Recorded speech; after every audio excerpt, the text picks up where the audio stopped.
Time to go.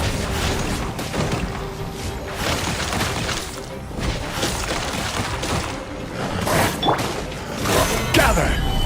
Rise. The fuse is lit!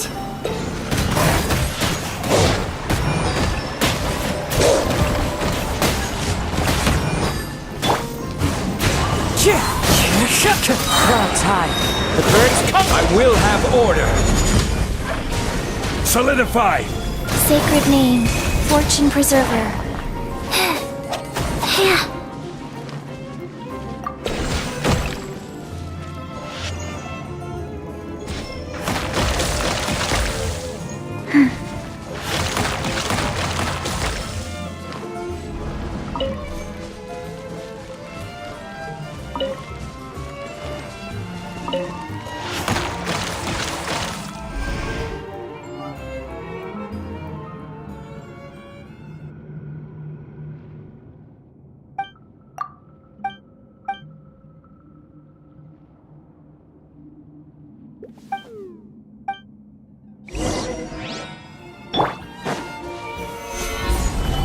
Go.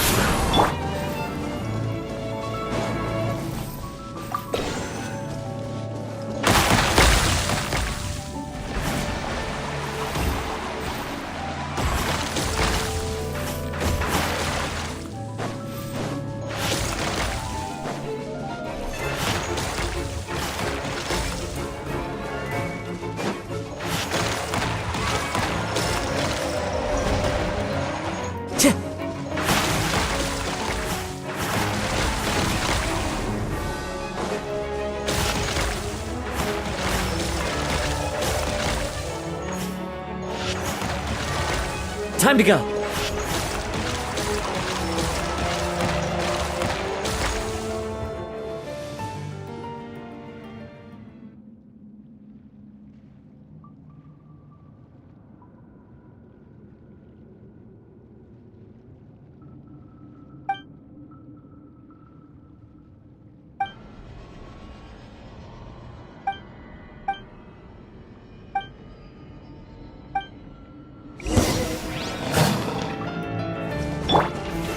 Stabilize! Life goes on.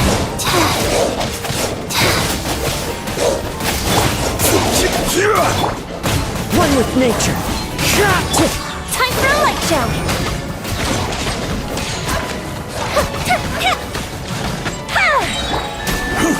Gather! It goes the ship down! Into the wind. Solidify! This is order. One with nature. Fallen leaves, adorn my night! Gather! The wind knows me.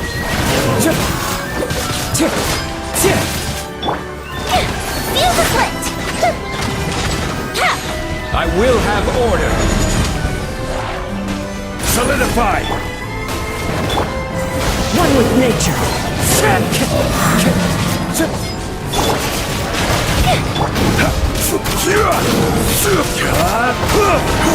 Gather! The wind knows me. As one with wind and cloud. Order guide you.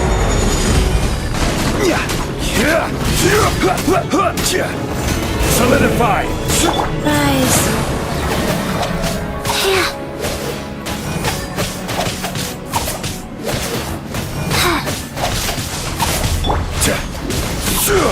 Stabilize! Into the wind.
Fateful offering.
We once thought the Fortress of Meripede would be super scary, but looking back on it, it really wasn't that bad at all.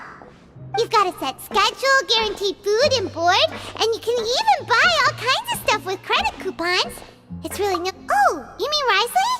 He's definitely a pretty impressive leader. While he does look kind of intimidating, he's actually pretty easy to talk to once you've had a conversation or two with him. Paimon wonders how he's like with the people here. Do they also get the same guy we do, or is he a lot harsher with the bad guys?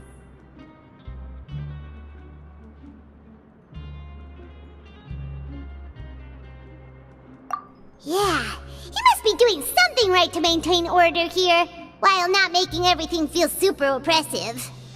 Excuse me, did I hear someone there? Could you please do me a favor? Huh? Paimon could have sworn she just heard something. Excuse me, is someone passing by? Could you do me a favor, please?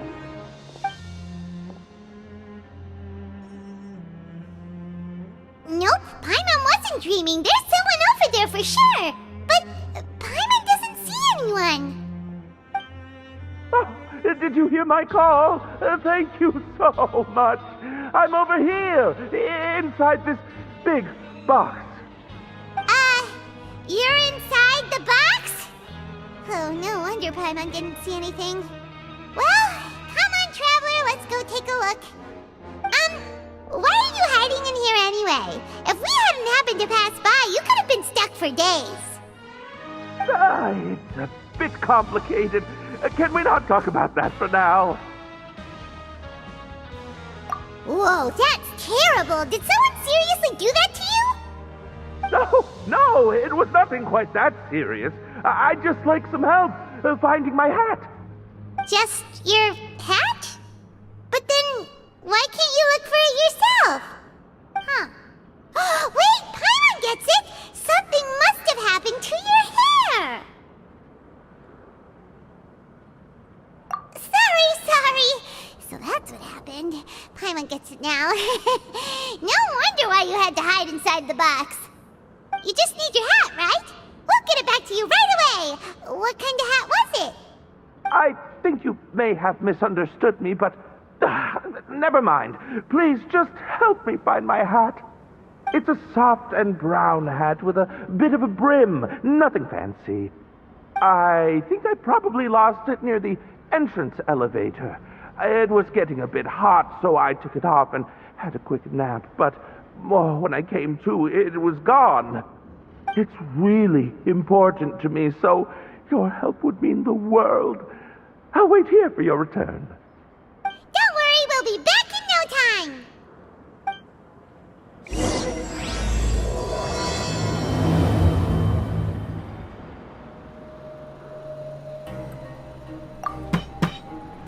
I'm really sorry to bother you like this. Please, come back soon.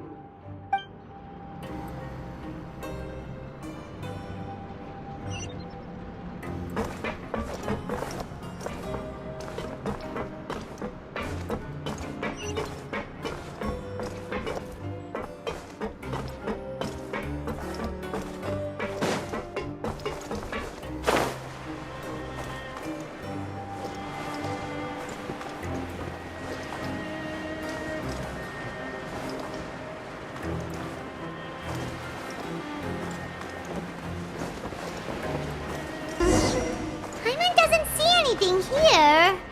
Let's go somewhere else.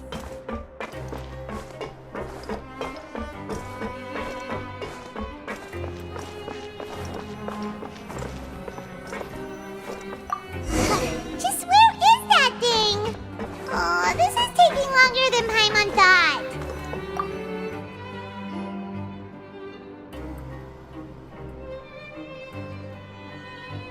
Nothing in the water either. Paimon thought it might have gotten blown in. Oh, we've looked everywhere and still not seen anything that looks like a hat.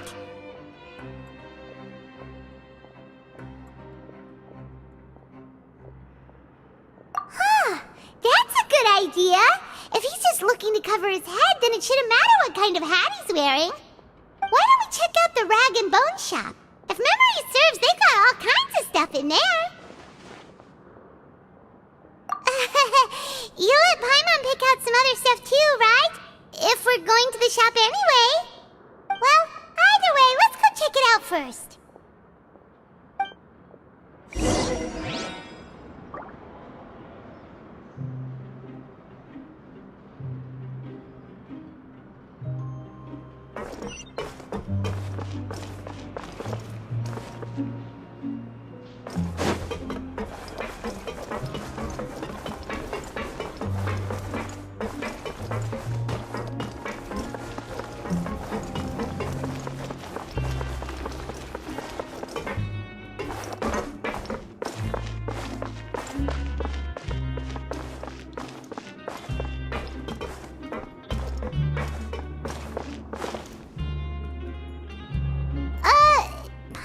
Remember you being the boss. Well, I'm just standing in for Mr. Alvar while he's off restocking the shop. Now, just wait a sec. A blonde foreigner, dressed all in white, accompanied by a glaze-covered flying chunk of gingerbread. Oh, you must be the legendary traveler and their companion Paimon. No! Well, you're half right. Paimon's the traveler's treasured companion, sure, but she's not some flying chunk of gingerbread!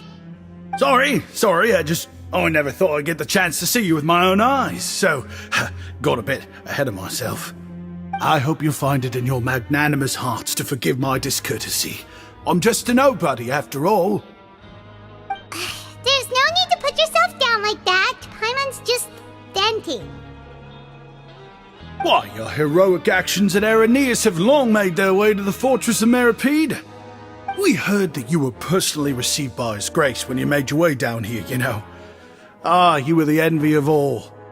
And you're one of His Grace's favorite people, so of course, everyone wants to be introduced to you. Well, I figure you'd appreciate honesty over flattery. After all, I also only joined up here because I'd heard Mr. Alvar was a good friend of the Duke.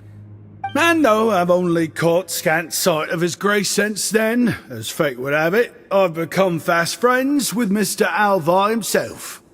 I mean, we've all got agendas, but rather than trying to force something to be true, it's often better to just go with the flow. Oh, so now you're trying to kiss up to us. Well, I did mean it when I called you legends, and it is indeed an honor to meet the two of you. Oh, enough of that. Is there something you're looking for? No problem. Anything else? Hey, feel free to check out anything you want. The credit coupon costs are on me.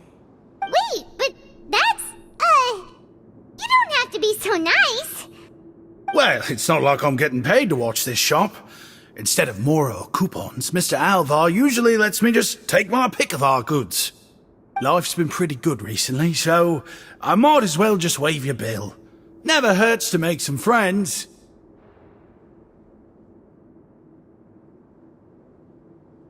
All right, Paimon will take a look.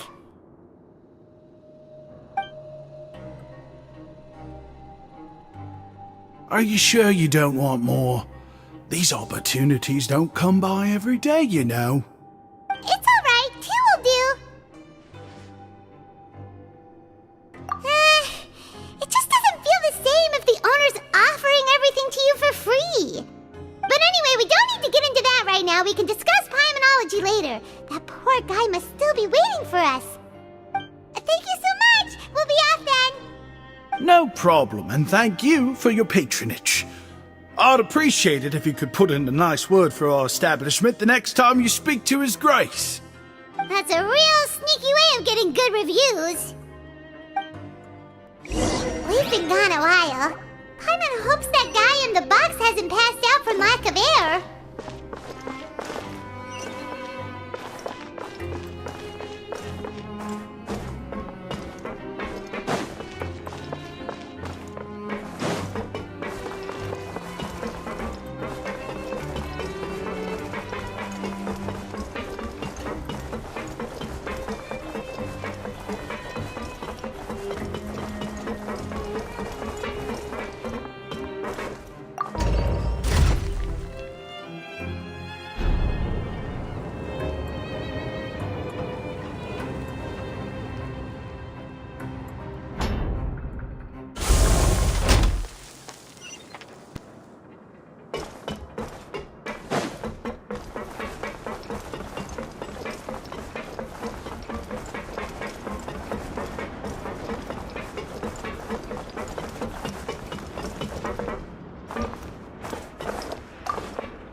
You can come out now! We found your hat! You did? Oh, Archon, you just saved my life. Just one sec.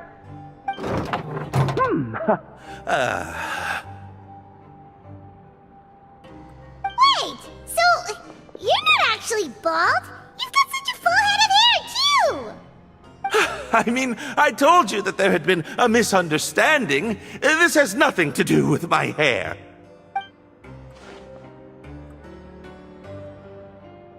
Wait, this isn't my hat. Well, we got you a new one. We tried really hard to look for your hat, but no dice.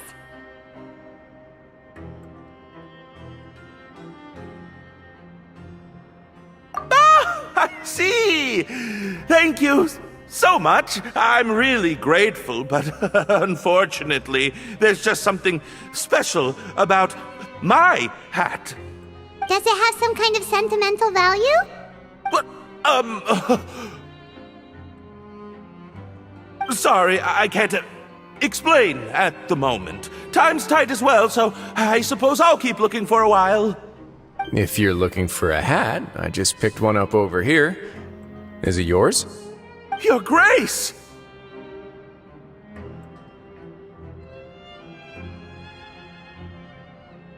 Oh, hey, Risley! It's been a while! Well, it's a slow day today, so I decided to go for a little stroll. Even if your workspace isn't cramped, it's still good to get some air. I'll say, I'm not at all surprised to find the two of you here. You never could turn down someone's request for help. It's what good adventurers do, after all. Is that so? Maybe I should consider asking the Adventurers Guild to open a branch here. As I recall, these hats are very important to members of the Beret Society. Best you avoid misplacing it again, You might not have the same luck next time. Understood. Thank you so much, Your Grace. Then I'll be off. I'll get going now. What a strange guy. Why did he care so much about his hat?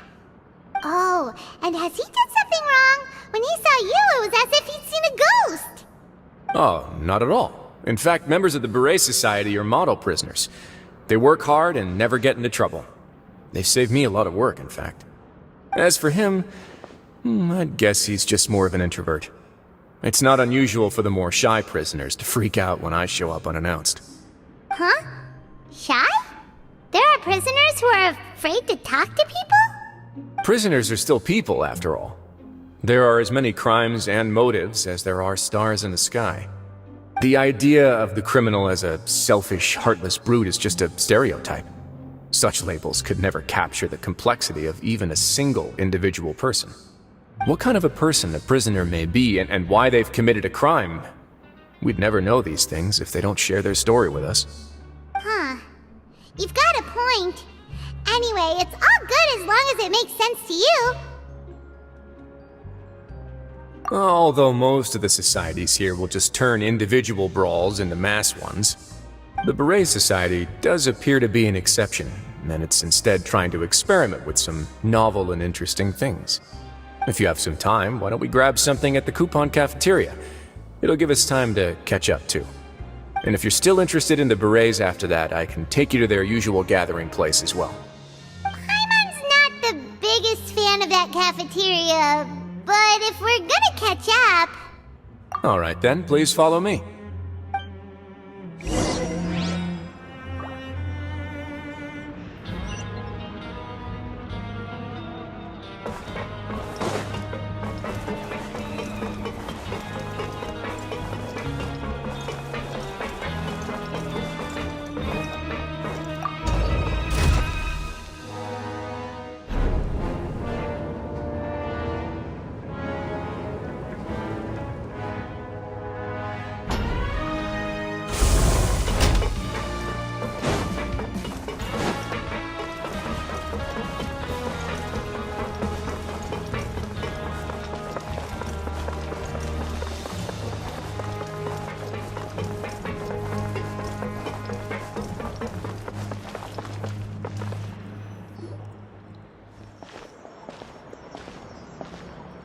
Welcome, Your Grace, and the Traveler.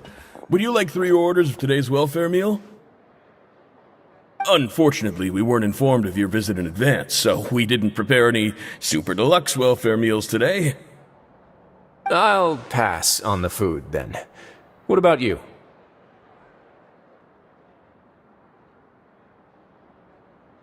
Then Paimon will also pass.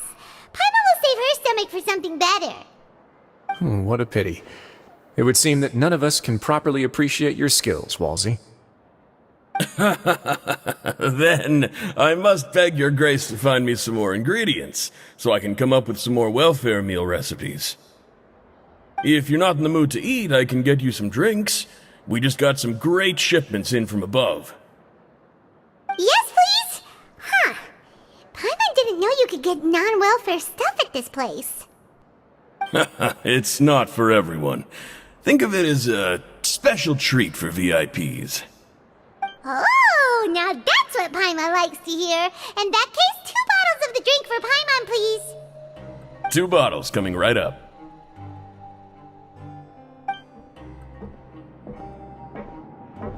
Our first meeting took place on short notice, and we were both swamped by everything that happened after, so there was no time for more casual chit-chat. I'm actually quite fond of stories, you know. Of course, the others have already told me a lot about your deeds in Fontaine, but I'd love to hear it straight from the source. Whoa. That'd be quite the long story. Impressive. Not all who possess the courage to risk their life for their ideals also have the strength to make it out unscathed. Had you not possessed these remarkable qualities, I probably wouldn't have had the chance to make your acquaintance in the first place. Paimon gets the sense that you're trying to flatter us. That guy we talked to earlier was obviously trying to get us to put in a good word for him, but you're the Duke, right? Why would you need to get on our good side? Well, after all, you did help the fortress and I maintain our autonomy. Is it so strange that I would want to give a few words of praise out of genuine admiration?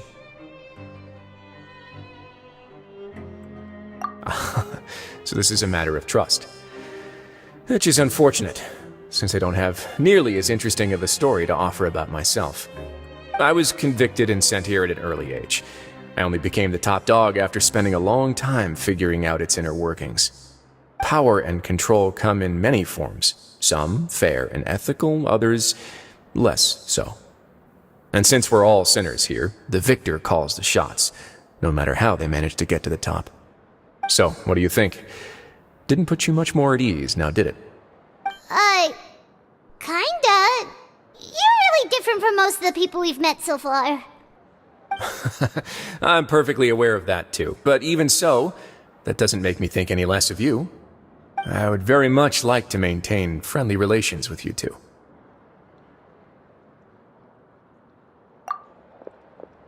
Your Grace, after following your instructions, we were able to find a box of undeclared contraband in the latest shipment of cargo. They were extremely well hidden, and we've confirmed that the senders have been using this method to smuggle goods for a while. We're trying to trace the goods to their source. Got it. Leave the box here and contact me immediately if you make any progress. You're dismissed. Yes, Your Grace.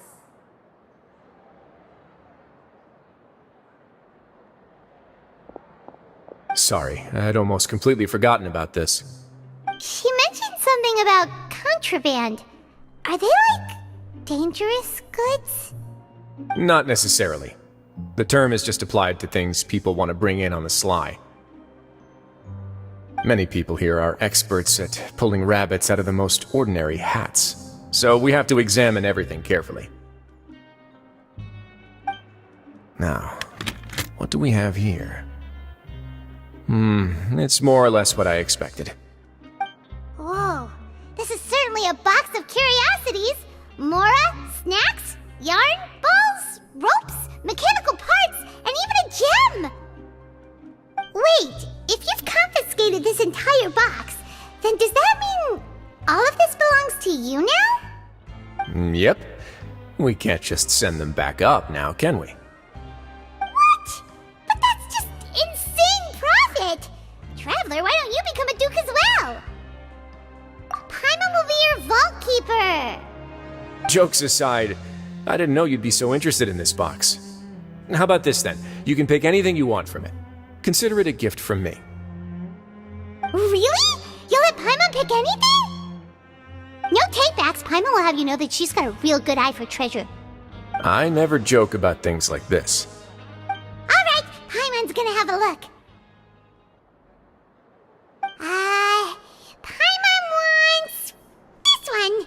This dark, sparkly gem. You just know it must be worth a ton of Mora.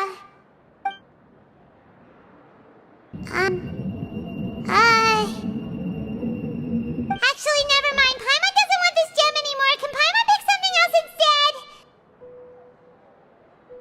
There's something weird about this gem. Paimon remembered a lot of bad things when she picked it up. Paimon couldn't even tune them out. It's as if the gem was just drawing them out of Paimon's brain. It was super spooky. Is that so? Let me give it a try.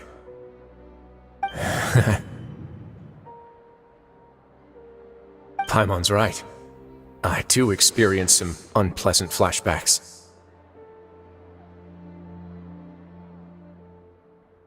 Are you sure? I wouldn't exactly call it fun. Fair enough. Go ahead. I don't think it'll have a permanent effect.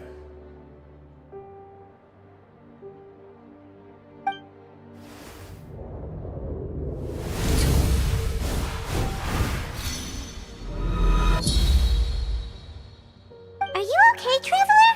You also saw something, right? I'll take this gem then and run a thorough investigation on its properties. Paimon, feel free to pick something else. Then... actually, never mind. Paimon's gonna pass.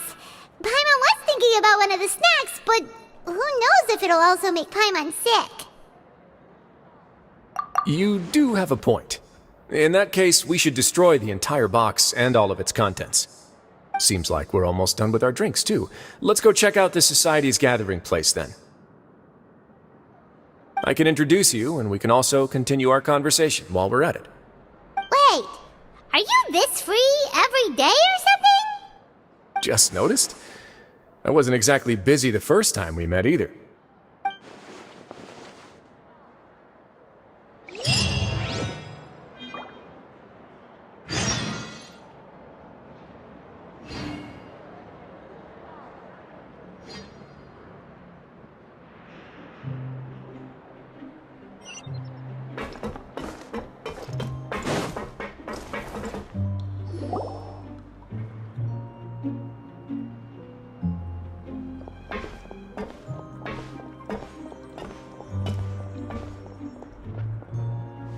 We are honored by your visit, Your Grace. All of us at the Society have been waiting for your arrival. Are these your two guests? Let me introduce you to them. Traveler, this is Dugier, the head of the Beret Society. This is their gathering place. Members can find all sorts of drinks and snacks here, as well as a large variety of books and other resources. Every once in a while, the Society will also host activities and seminars, which are always well attended. You flatter me, Your Grace. All we did was set up an organization in the same way as you would in the world above. It's so easy to feel lonely and helpless when you arrive here for the first time. I remember that feeling all too well. None of us knew anything about this place then, after all. But that's when the thought came to me. If we could help everyone turn over a new leaf, they would no longer have to lead such gloomy existences. Thus, it was with your help that I founded the Beret Society. Oh, so you were also involved with this, Risley? My part in this was minimal. All I did was follow procedure and rubber stamp the application. I'm sure you have a very good sense of what this place is about by now. As you know, not everyone takes their sentence seriously. For some, this is just another place where they can eat, breathe, and sleep.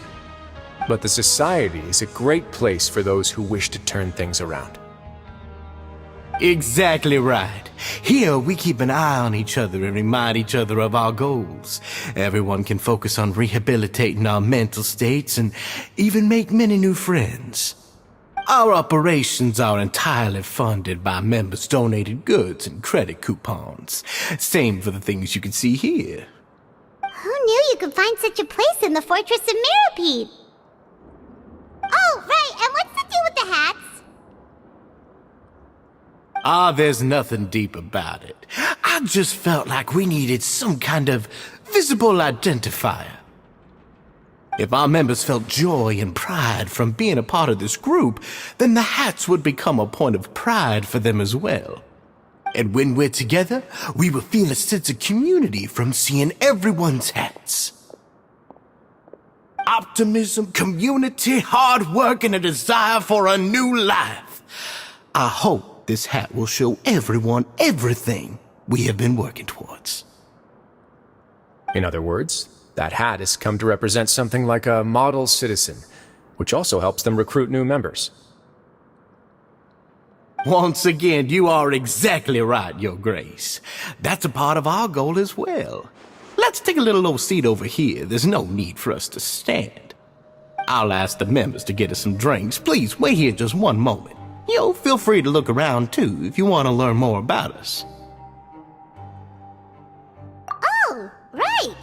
What happened to your slow day, Risley? Seems like I shouldn't underestimate an adventurer's keen sense of observation. I'll bear that in mind the next time I need to do something low-key. Kidding, of course. We're just discussing some small matters. It shouldn't take long. We've also already gone over the organization's vision. Instead of listening to me try to explain some more, maybe it'd be better if you took a look around for yourself.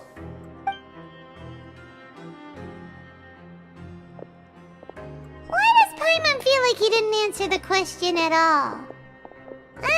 Well, we're already here, aren't we? Yeah, they're supposed to be like the model prisoners, right? So this is what their spot looks like.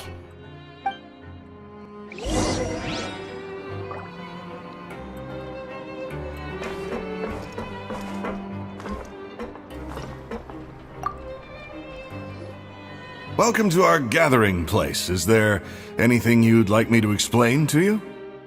Oh, it's okay. We're just taking a look around.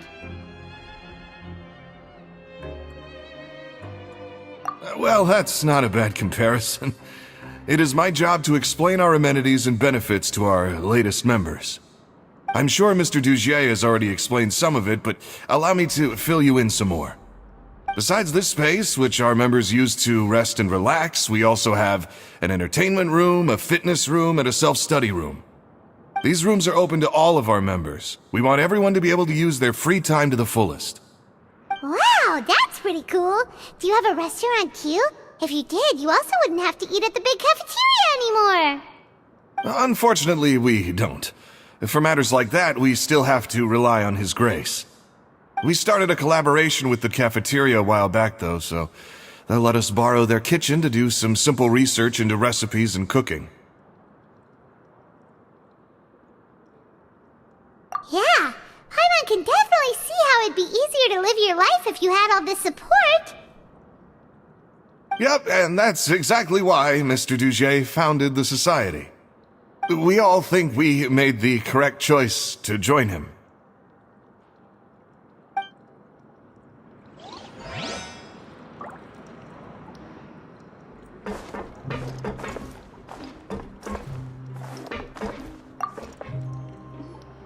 Hey, what are you doing over here? Oh, hello. You are a guest of the Duke, are you not? I'm organizing the bookshelves. Want to take a look? We've got some classics, as well as a few books that the members published themselves. Yeah, most of them are writing diaries or autobiographies on their time in the organization. Some quit drinking. Some learned to tailor. Some became real good at calligraphy. And even I've learned to use a camera. We find it kind of funny. You see, had we managed to stay above ground, none of us would have ever had the time to learn any of those skills. Ah, it's because you all have a lot more free time now. Not only that, but we've also now got the mental space to think about taking on new things. Before we came here, we were constantly exhausted just trying to live. With how the Duke and Mr. Dugier have organized our lives down here, though, all we need to do is think about the things that we want to do. You never know what you may be good at until you give it a try. And while you're here, no matter what you do, you won't get judged for it. After all, there's no need to conform to societal expectations when you're already in jail. So this is something like a safe space. Yeah, that's exactly right. After all, not everyone is good at fighting, or have the physical strength to do hard labor. The society is exactly what some of us need. And that's it. I just finished organizing this shelf as well, so feel free to check it out if you want. Just remember to put the books back after you're done. Don't worry, we will.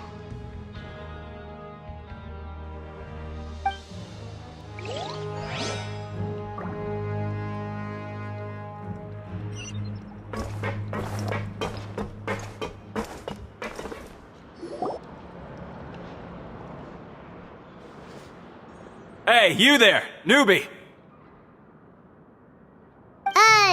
Hello? Are you talking to Paimon? Yep, I'm talking to you. Now, why don't you follow my lead and take a deep breath before letting everything out like this? Ha!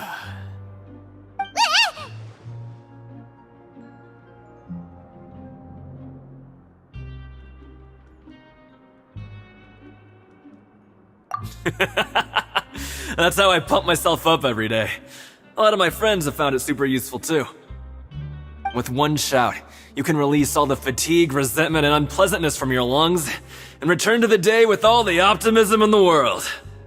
Why don't you also give it a try, huh? I promise that it'll work. Paimon's gonna pass. Feeling shy? That's alright. As long as you remember this trick, it'll come in handy one day. Just remember to take a deep breath and let it all out if you find yourself at your wit's end.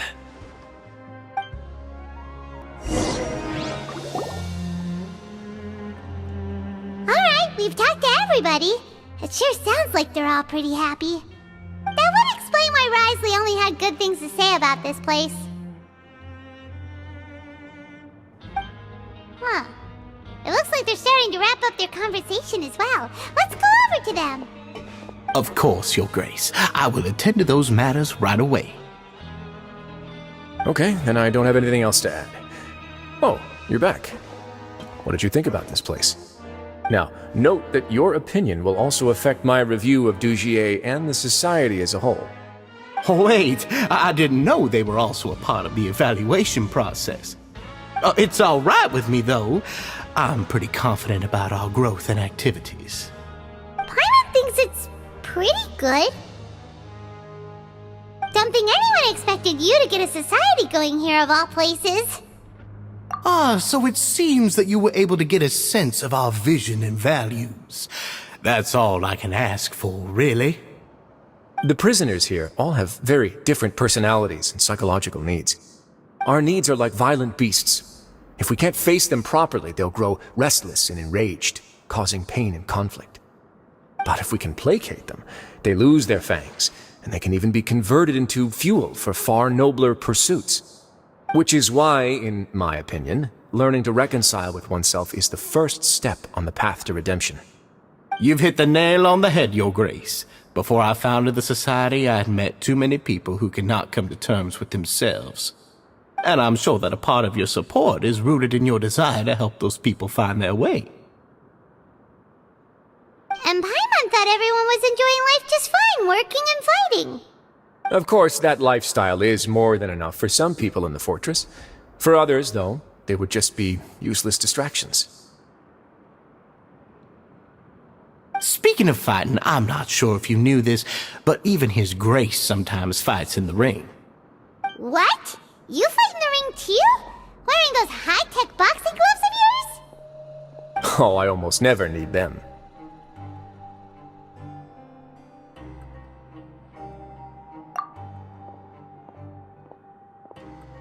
Hey,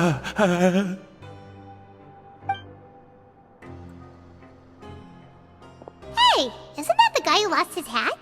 Did you come here to relax too?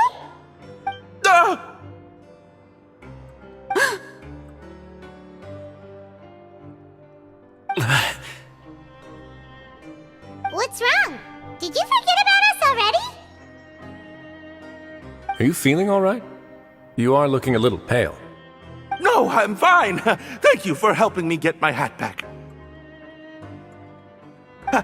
I'm sorry, but I've got to go.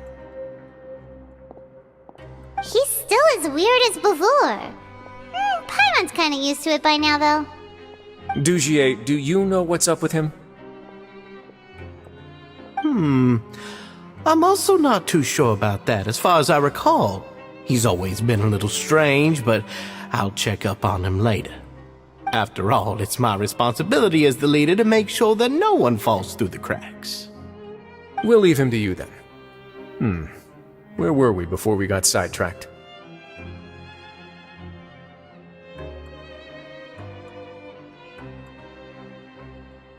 Oh, right, about that. You might have thought that I was joking, but in a place like that, everyone will use everything in their power to win. And when emotions run high, things often spiral out of control. That would be when I need to pull out my gloves to maintain order. Sometimes you might need more than just gloves as well. This pair of handcuffs has also come in handy quite a number of times. Oops. Oh, isn't that awful gem? You're still carrying it with you? Yeah, I kept it on me because of its special qualities. It won't affect me as long as I don't let it come into contact with my skin. Go on, you guys. Pick up the item for His Grace, would you? Yes, right away.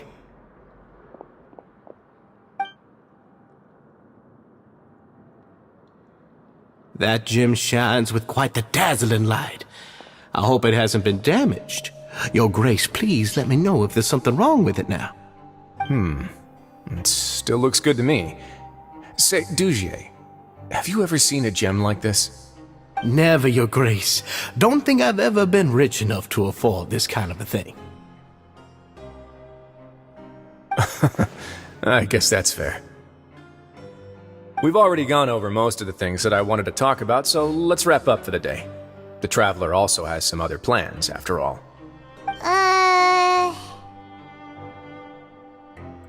Got it, Your Grace. Take care, everyone. I'll take you to the exit.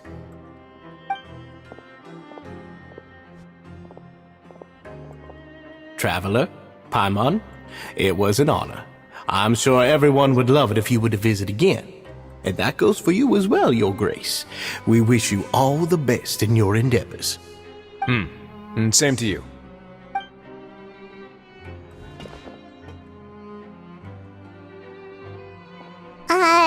Paimon doesn't think we made made any plans for the rest of the day. Why did you lie to him?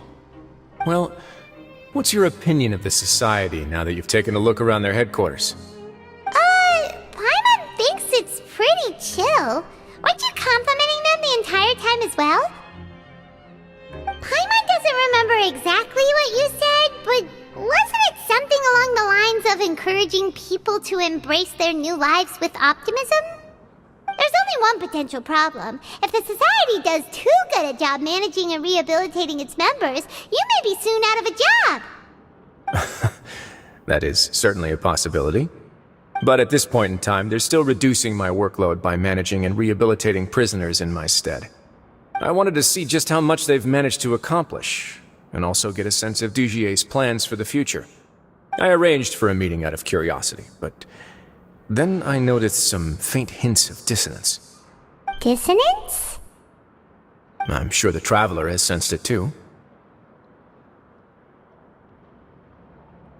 As expected, you also picked up on it. The whole truth is a bit complicated, so I'll explain everything to you later. I can tell you right now, though, that this was an unexpected turn of events. I had hoped to take care of it in secret, but now a confrontation may no longer be avoidable. It's hard to predict what might happen next. You've completely lost my mind. Why don't you take this opportunity to check back on the gathering place? Just tell them you left something of yours there by accident. If my hypothesis is correct, Dugier should already have left. And with his watchful eye removed, you may well get a very different reception from the members. Can't you just tell us exactly what to expect? I'm just following the most popular playbook in Fontaine. Investigate, obtain evidence, and then use the truth to render judgment. It's been so long since I got to watch a performance at Opera Epiclese that I've even begun to miss it.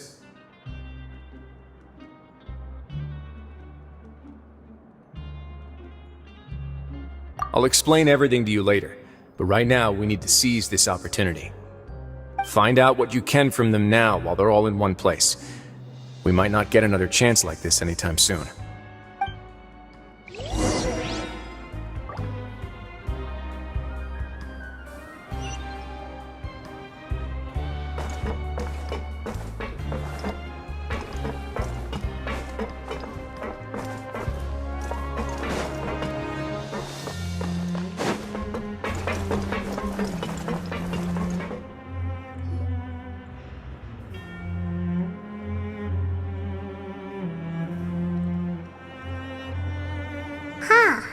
It's just as Risley said. Seems like Dugier is no longer here. You said you felt there was something off about this place, right? So let's see if we can feel something out. Paimon will do her best to help.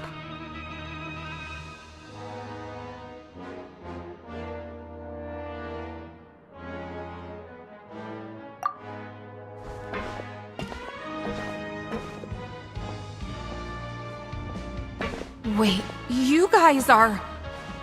We're really sorry. We just realized that we lost something, and we figured we might have left it here by accident. We'll be on our way as soon as we find it. Oh, okay.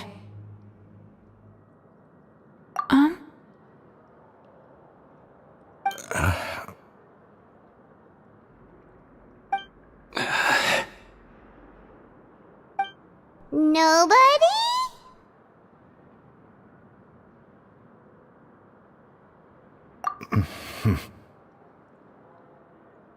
It's okay. There's no need to be nervous. It's not like we lost a whole bag of Mora or anything. We'll just look for it ourselves if none of you caught a glimpse of it.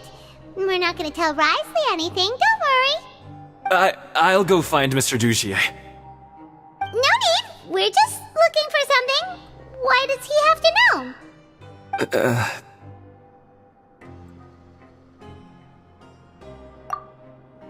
We can look around for it, yeah?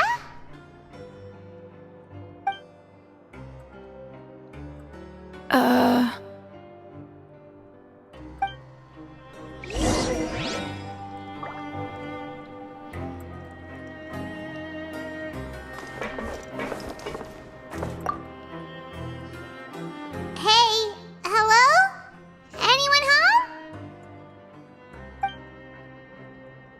Hello? How can I help you?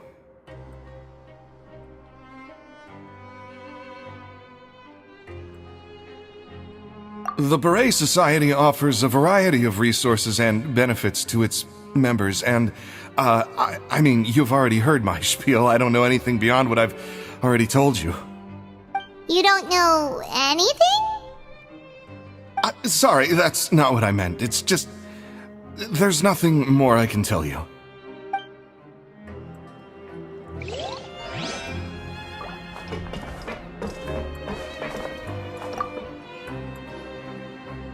Hey, big guy! What do you want? Isn't this how you greeted us earlier? Take a deep breath and let it all out. Oh, yeah, that's right. You sure are a fast learner. I ate something earlier, so I'm falling into a bit of a food coma, and, I mean, not everyone can be super upbeat all the time, right?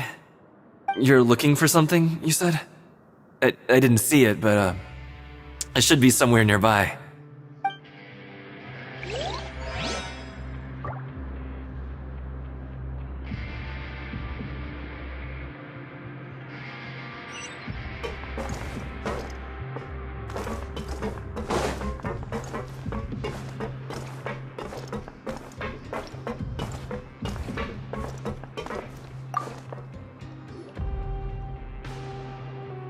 Are you still organizing the bookshelves? Yeah, and I'm sorry, but you can't check out the books right now. We weren't thinking about that to begin with, but weren't you super friendly just a moment ago?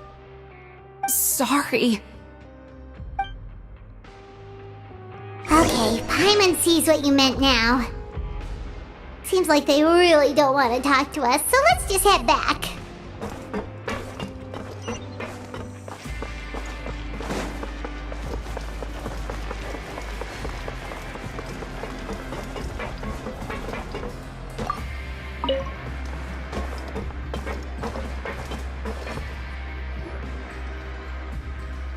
Oh, you're back. How were things at their headquarters? It was as if they had all turned into completely different people.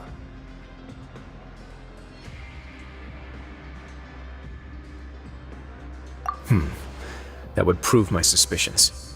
The dissonance I mentioned earlier was precisely that fleeting moment of fear behind the cheerful facade.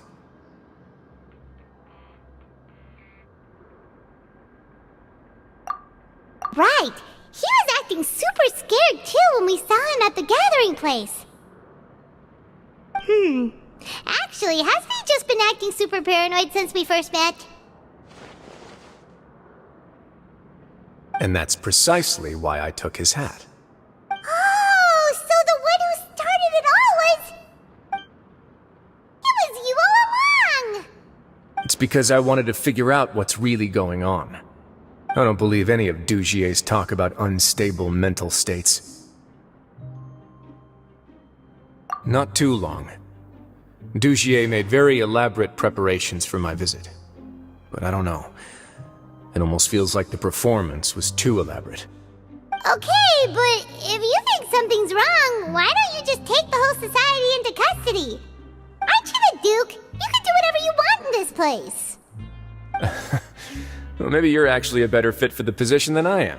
Just give me the word and I'll hand you the cuffs. In all seriousness, however, cuffs and the like should be used sparingly. They're mostly for show. Everything I do is on display. The way people see me act determines the kind of world I can create down here. And I've always striven to appear fair and reasonable to the people. That sounds a bit deep. Paimon's not sure she got all of it. Yeah, you've hit the nail on the head. I have to lead by example if I want to maintain expectations of justice and order.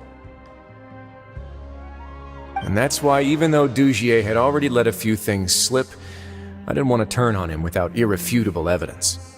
Alright, so you're saying Dugier has figured out some way to control the members of his society. And even though the members are acting all optimistic and motivated, it's all just a show. Indeed. He certainly seems to be using some coercive methods to turn his members into the most upbeat and motivated group of people you've ever seen. And that won't turn out well in the long run. I have some faith, though, that some of the members understood the hint I gave during our visit. The line has been set, and it's quite likely that a fish will bite. Fish? Bite? Let's give them some time. My guards will need it to finish their investigation, too. You can find me in my office when the time comes. Hey! Don't just leave before you've explained everything to Paimon! Hey!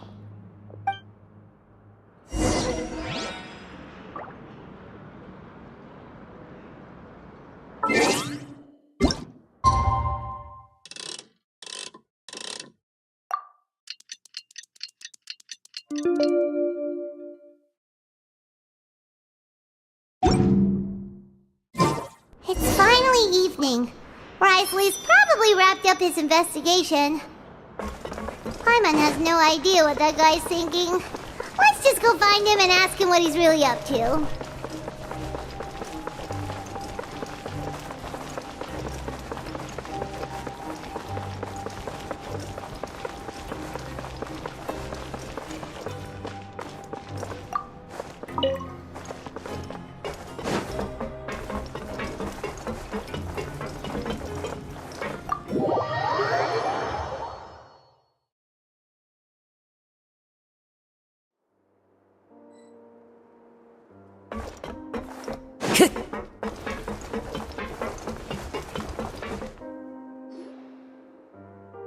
Oh, here you are. Did you manage to land a lucky pull on the welfare meals tonight? Let's just get straight to the point. Has anything else happened with the society? Patience, Paimon. Even as the situation continues to brew, we still need to make sense of what we learned so far and go over any sticking points. I'm actually still thinking about the first thing that came to my mind when I noticed something amiss. Namely, why didn't anyone come to me about it? Oh, that's a good point. Could whatever they're afraid of be so powerful that even you won't be able to do anything about it? But even if such a thing existed, how could they be so sure without checking with me first? It'd be one thing if it was just one or two people, but it seems like everyone's convinced that I won't be able to help. Which leads me to believe that it's more likely that they think I just wouldn't care to help them. Yes, something like that. Dugier must have told them something to make them think I won't take their side. So it became imperative for me to refute that and prove my true stance. Of course, I had originally planned to do this in a more covert way, but I had to improvise when you identified the guy who'd lost his hat with everyone present.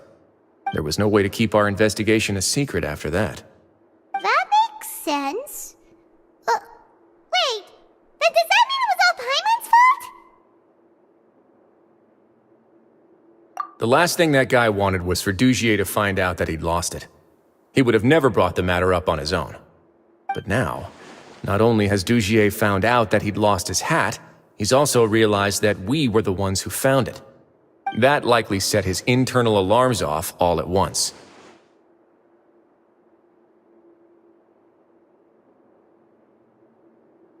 Yes, that's the conclusion I came to as well. It's the only thing that could explain the fear.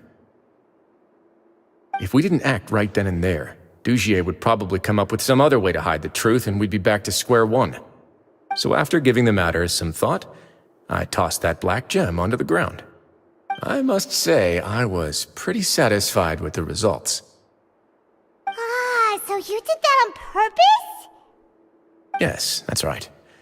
Of course, that box was discovered as part of our investigation of the society from the very beginning. I had no way to know if any of the members had actually seen the gem before, but since I had to do something, I decided to gamble. Right. And I said back there that I had no idea what the gem represented. That should have been enough to let people know that it's still early days for my investigation. And since I was traveling with you, heroes who have never turned a blind eye to evil and injustice, they would also understand that we're here to help, rather than to tolerate or uphold the status quo. You used us as a part of your plan too! My apologies. There was no time and quite a lot to explain, so I figured it might be easier to just let you see a few things for yourselves. But I can assure you that I've now told you everything there is to know. Of course, you're under no obligation, but I would really appreciate it if you could continue to lend me your support and help me figure out the true secret behind the society. Would you be willing to lend me your support? But Paimon's still mad at you! You have my thanks. Now, there are still 2 outstanding matters in our investigation. The first is the secret of the hats. I've examined one before. There was nothing suspicious about the item itself. The other is the true purpose of the black gem. We haven't been able to get anything out of anyone with actual knowledge of it. It's my hope that a brave fish will take my bait and venture outside of their dark and murky pool. I'll put some music on while we wait.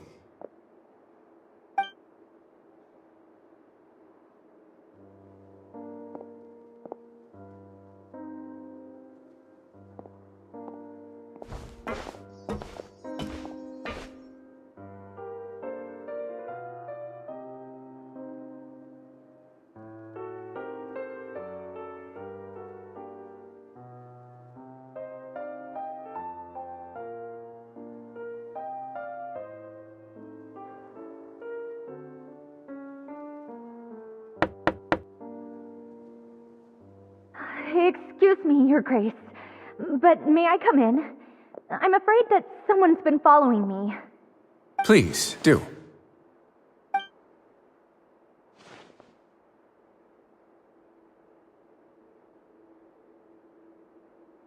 I apologize for my lack of composure.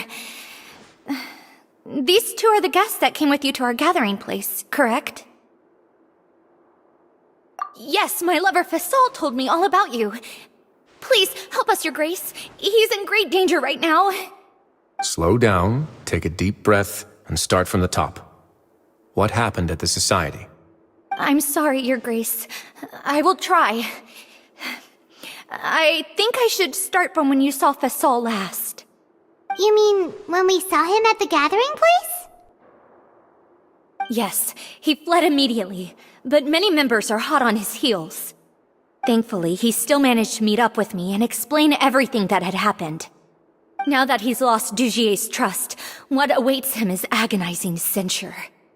Censure? Censure is Dugier's method of establishing control, as well as the thing we all fear the most. Rather than listening to me explain what it is, Your Grace, please, just let me show it to you. Every secret may be found within...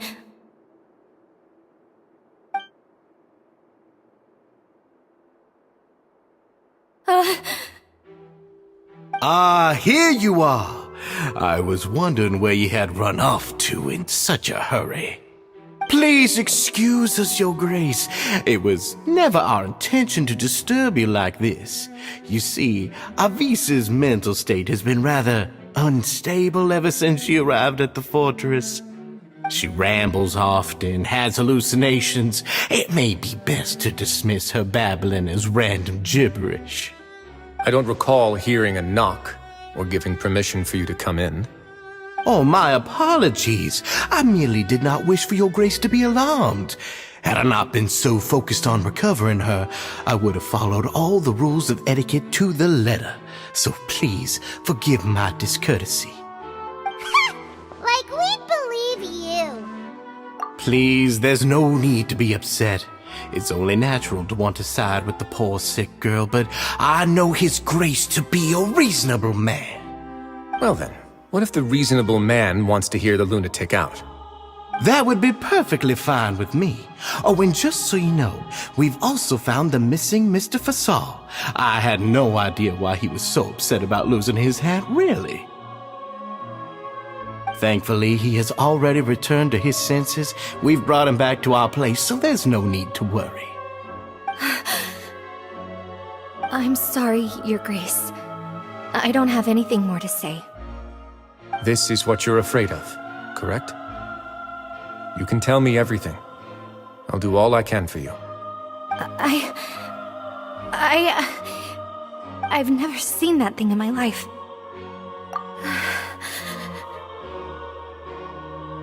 Your Grace, I don't think there's anything else she would like to say. Pressuring her will not get you anywhere. It's all right, Avise. As long as you tell me what it is that you're terrified of. No matter what it is, it will no longer be able to hurt you. I swear this on my name and honor as the Duke. Your Grace, forget it. I'll keep my mouth shut. I've already said everything I could say about the matter.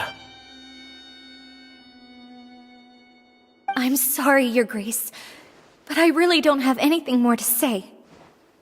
Please, don't press me further. But why? In that case, Avise and I will be off. Once again, please accept my apologies for disturbing your peaceful evening, Your Grace. Miss Avise, please show me your head. That is an order.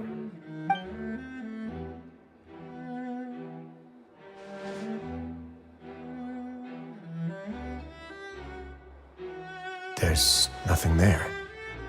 Your Grace, I know you have long tired of my words, but please believe me when I say you've merely let your worries get to your head. The Society has never caused trouble for you or any of the guards at the fortress. We've spent all of our time working hard and trying to lead better lives. Why are you doing everything in your power to prove our guilt? What's wrong with the current state of affairs? I'll do anything for you, as long as you give me the word. Why are you so intent on getting rid of someone who's been unfalteringly loyal? Your words bore me. You know the consequences if I find you to be lying. Everything that I do for the Fortress of Meripede. But Your Grace is welcome to visit us any time to confirm the true intent of our activities. All right, Avise. Let's head back.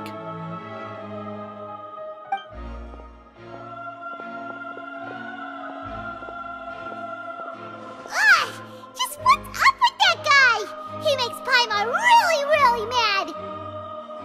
We should have shown him his place. Sooner or later, all will pay the price for their arrogance. He must have been well prepared for this exact scenario, or he wouldn't have dared to be so openly hostile. All the more reason for us to be patient. The entire society are his hostages. His subordinates would definitely react if he were taken into custody. And that's why he dared to bare his fangs right in front of me. The true secret of the society is neither on the hat nor on the members' heads. Dugier probably knew this from the very beginning, which is why he didn't panic. However, if we were to look at the rules, it would also seem like the head has to be the place where they're keeping all of their secrets. Yeah, none of this makes sense to Paimon either.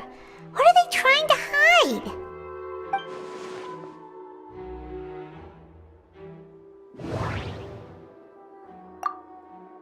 But if there's nothing on her head, why did Avise feel the need to remove her hat?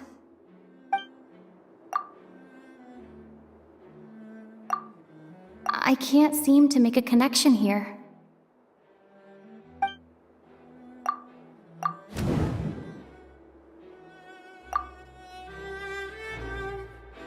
I have an idea, but...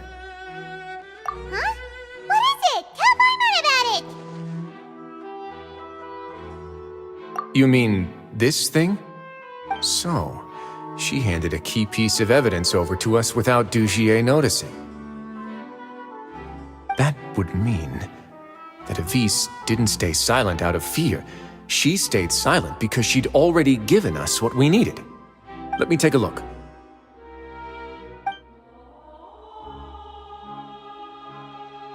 I managed to remove this from the hair clip. It's long, slender, and conical, is hollow on the inside, and looks something like a cross between a nail and a thorn.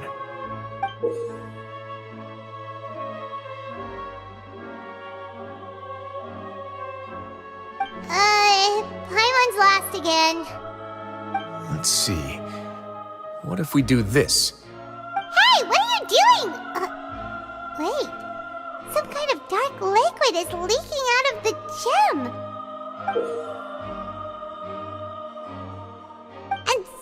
blood has been absorbed by this thorny-looking thing.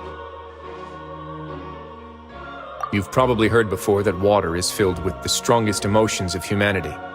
With that in mind, this liquid is probably a highly concentrated solution of fear. Oh, so that's why even touching it will make you remember unpleasant things.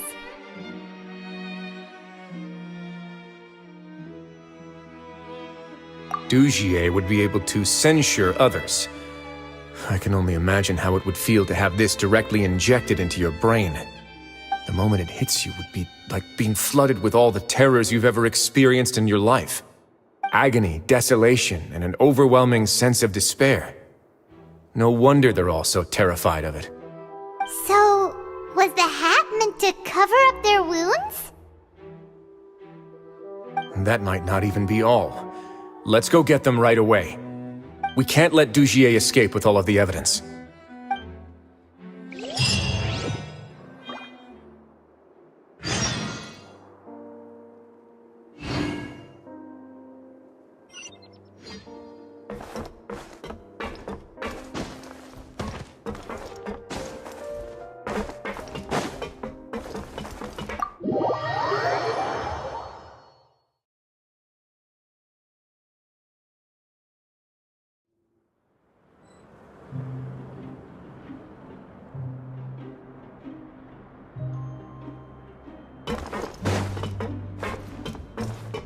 Time to go.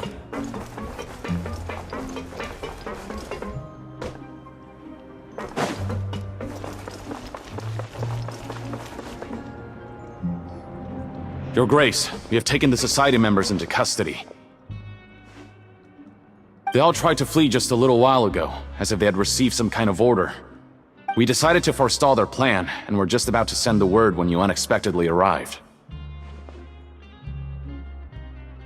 Great work, everyone. You had prepared for something like this all along? I had them stay here to keep an eye on things, so I'm glad that my intuition turned out to be correct.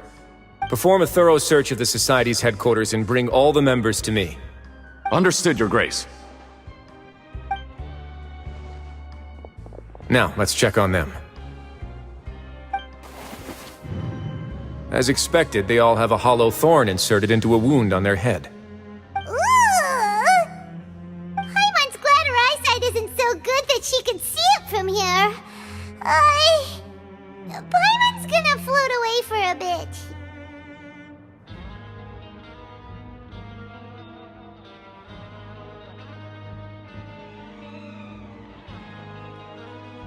They probably left it there as a lasting reminder of Dujier's censure. These people must have had to endure an unimaginable amount of pain.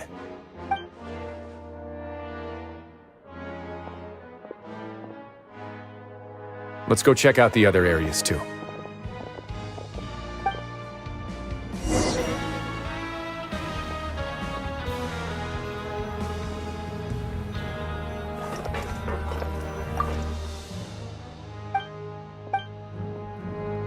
Hey, come here! Have a look at this! This is a book that Paimon found in a box next to the bookshelf. Its contents are exactly the same as this book on the shelf. The colors of the covers are completely different, though, and the names of the authors also don't match up. Yeah, and they dared to claim that they wrote these too. Huh!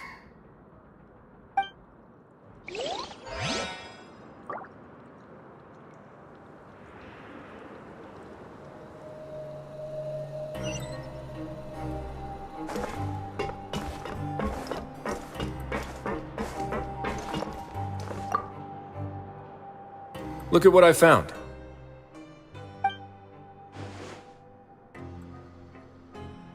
This is a surveillance port.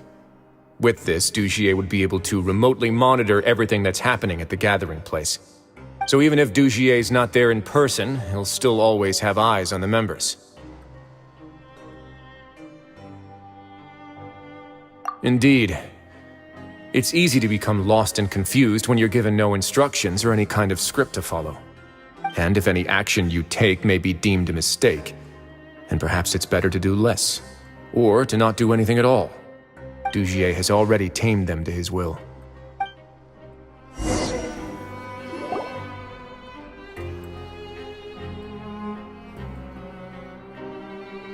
Your Grace! Your Grace! What's the matter? We couldn't find any society members in the other areas.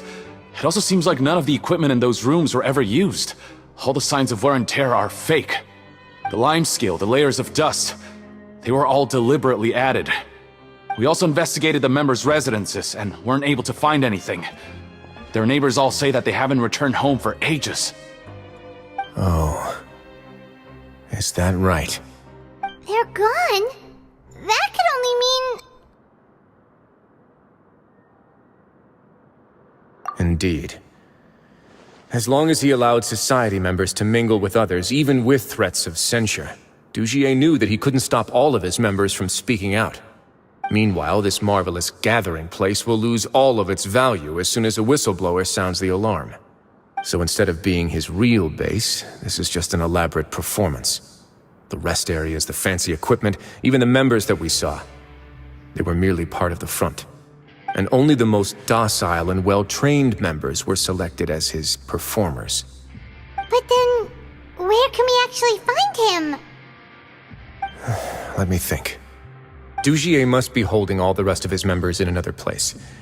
And if the overseer of my fortress guard has never alerted me to anything of the sort, he must be in Dugier's pocket.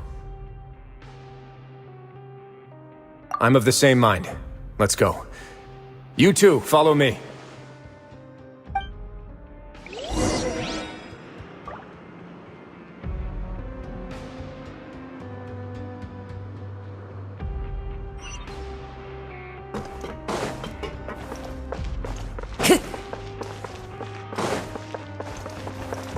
Go.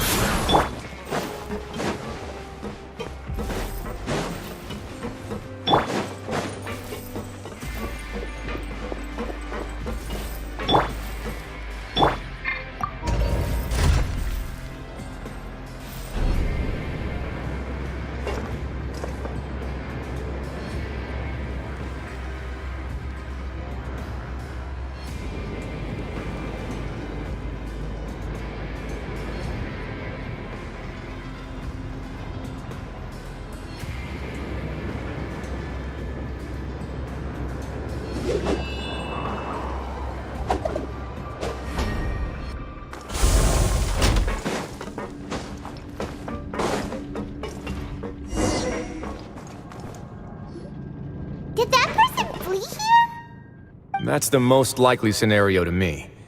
He's probably already caught wind of Dugier's declaration of war against me, and has fled to seek his protection. Let's keep heading down. There are some abandoned areas in there. Since he needs space, I'd guess Dugier probably converted them into his headquarters. We should be on the right track. Now we just need to find that turncoat. Let's go. We can take this path. You guys take the other.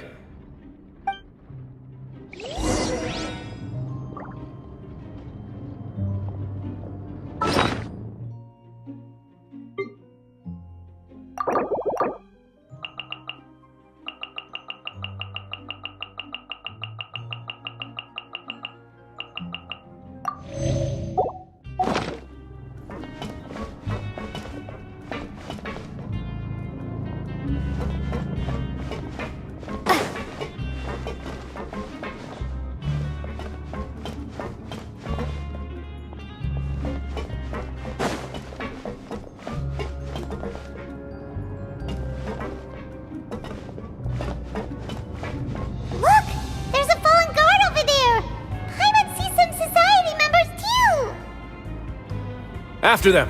It's rising! Run!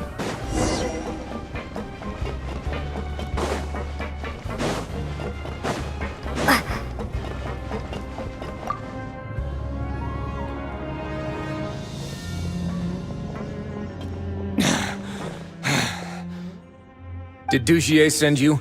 Why did you attack that guard?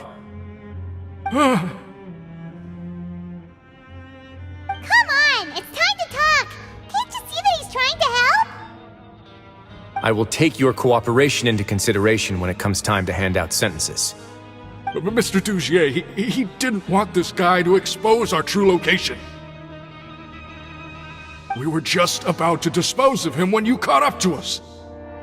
So, in other words, your headquarters should be this way. Yes, it's just down this way. You'll make it there once you've seen him pass through a large drainage pipe. Guards, take them away.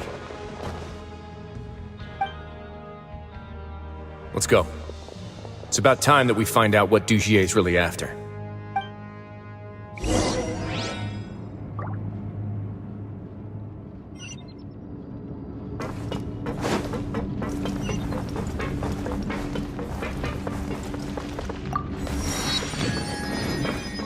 Time to go.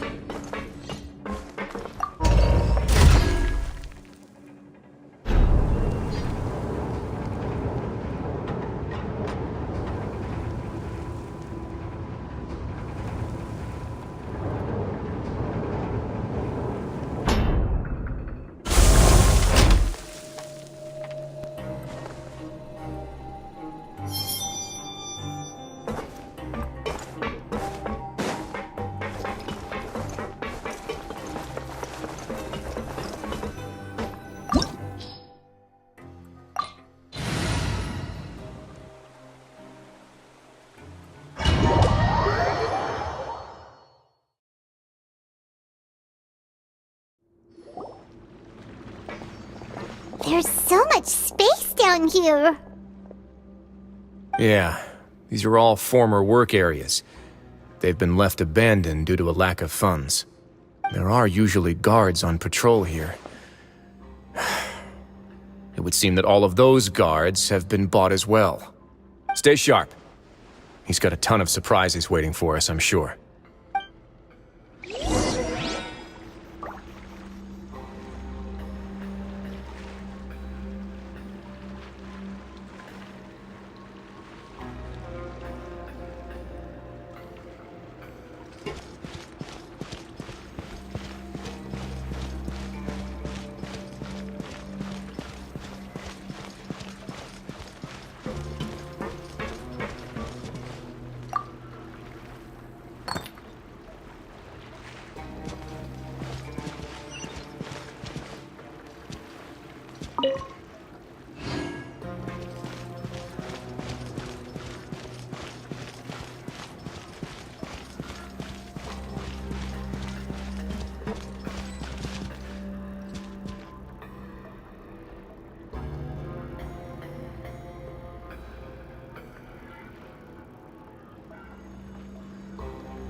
A moment, please.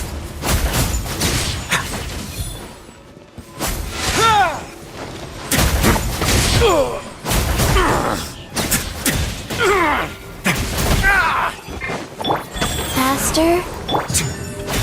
Let's begin.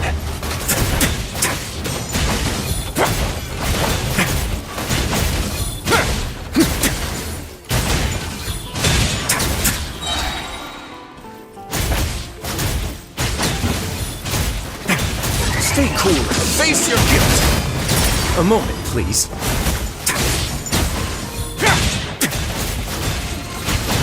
Opening box of Adepti tricks.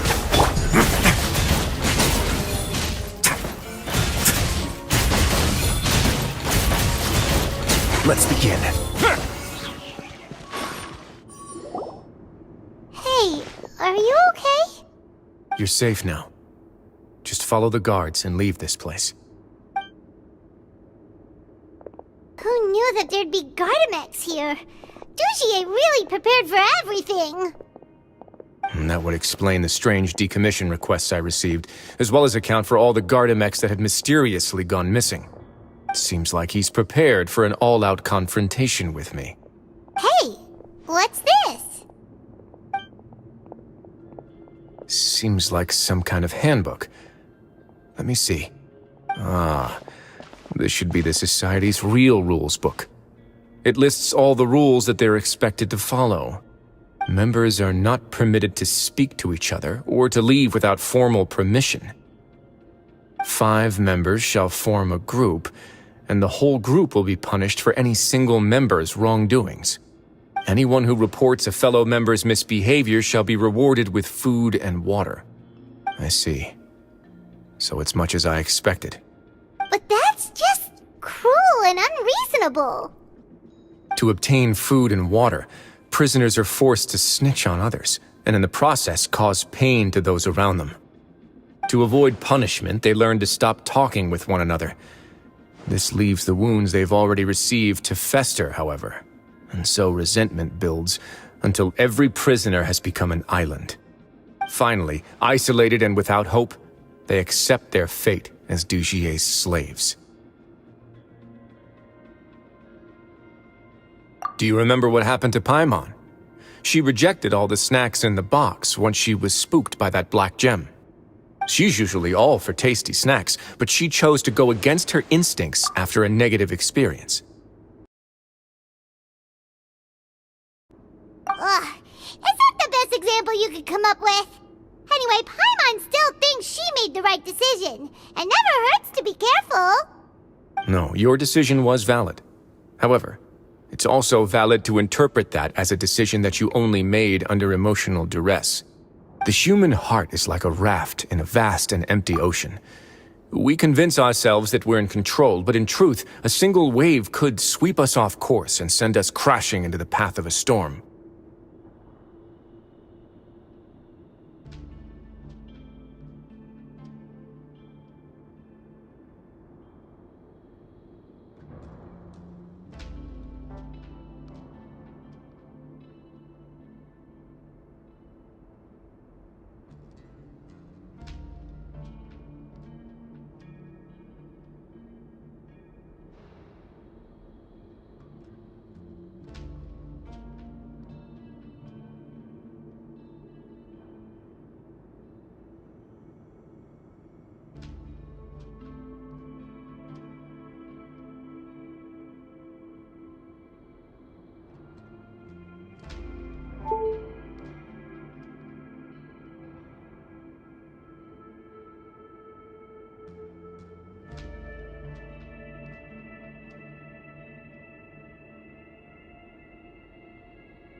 Those who use fear to lead others astray must pay for that crime.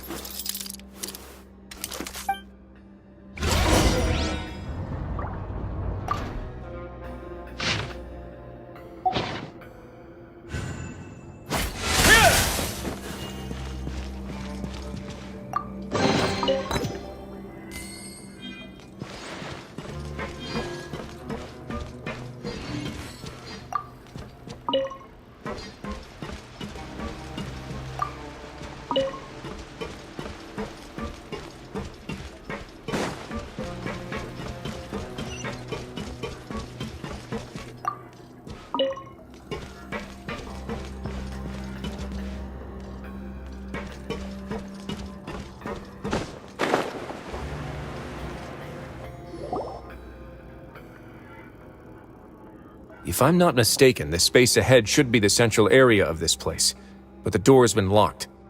Rather than confront Dugier, I think it's more important right now for us to rescue as many society members as possible. You guys should wait here. We'll try to open the door and check out some other spots.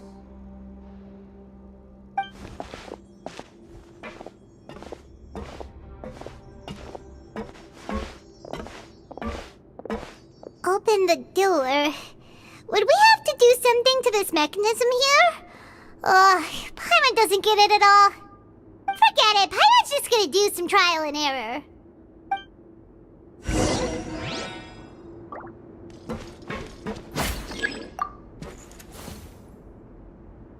Whoa, it's turning! Is it because we touched this thing?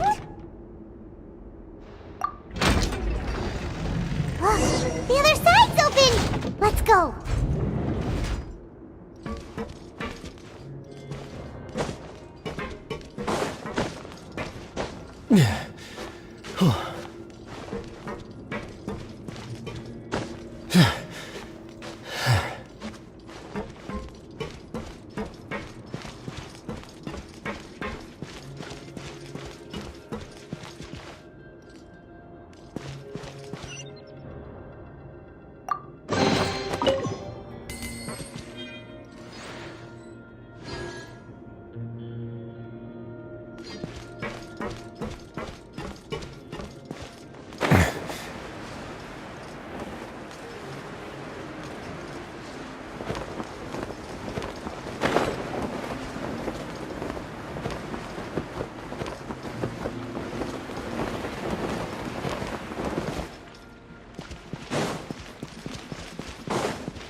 Rise.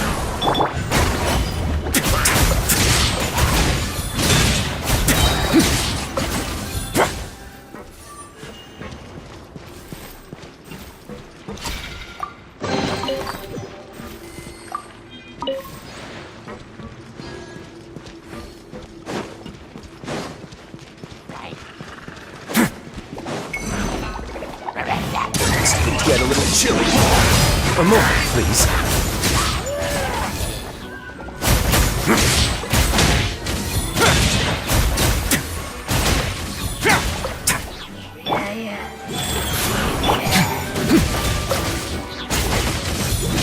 Let's begin.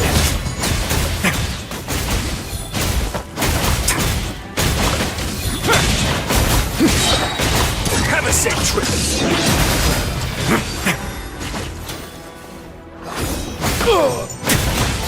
A moment, please.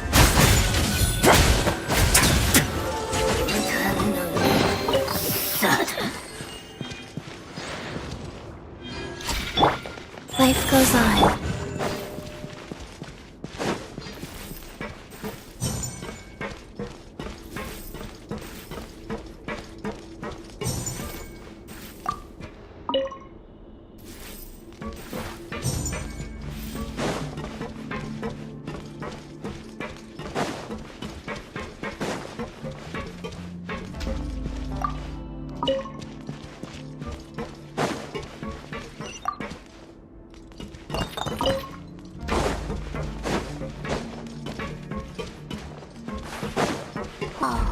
It's so high! We're not gonna have to climb all the way up, are we? Activate the mechanism in front of us first, just like before. Let's see if that changes anything. Looks like there's a mechanism that's gotten stuck. It won't turn alongside the others. Is there something we can do?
make it to the top.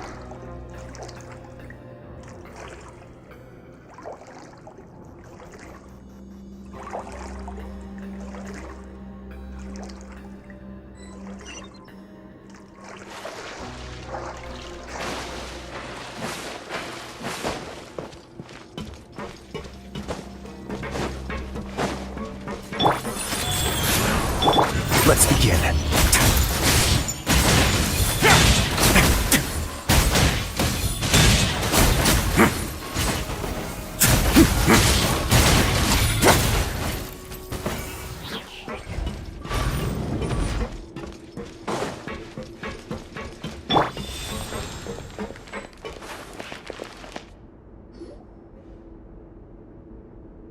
These should be the prison cells.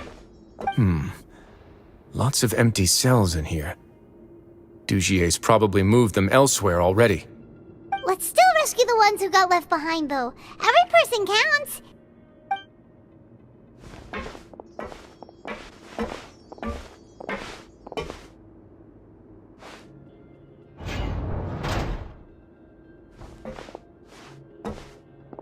Hey, it's all right now. You can leave this place. No, I won't try to leave anymore. I'll never try to leave again. So close to me. I don't want any trouble.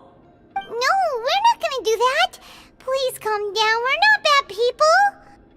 We won't be able to get through to her right now. Not with the stress response in the way. I'd also guess there are many others here who are more or less like her. Let's let the guards take care of them for now and keep pushing forward. Oh, all right. Let's search for an exit first.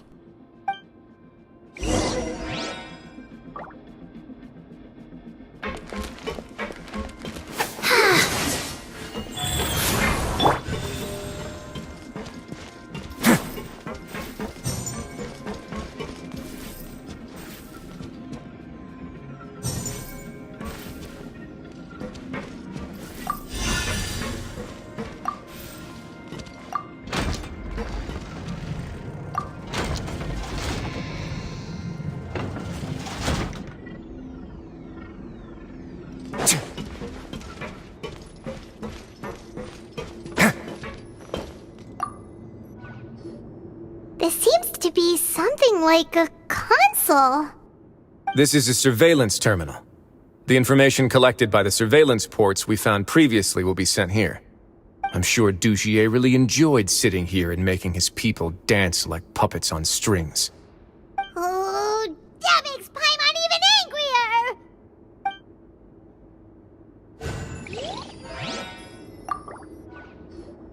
This seems to be... This is a I'm sure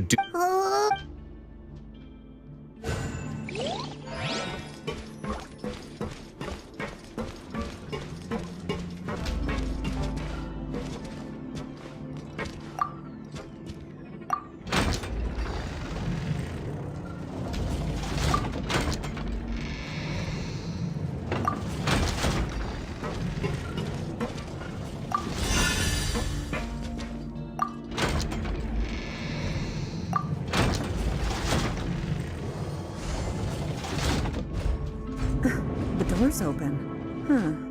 Maybe it's His Grace. I'll go take a look. I leave this area to you. Make sure to bring everyone out safe. Understood. And please take care as well, Your Grace. We'll return here right away and await your orders. Just focus on the tasks you've been given.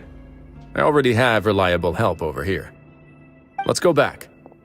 We have unfinished business, do we not? That mechanism from the first room. Maybe we'll also need to hold it in place using the same device to open the door that leads to the central area. Don't forget to bring these along.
I must confess to being furious. To think that there are still some of you who find it permissible to spit upon our rules. Remember their names. Fasal and Avis. They've betrayed you, betrayed us. And today you will see with your own eyes what'll happen to those who betray our cause. Go on, Avis. Pierce his skull with the thorn in your hands, and then push in the Aqua Dolores.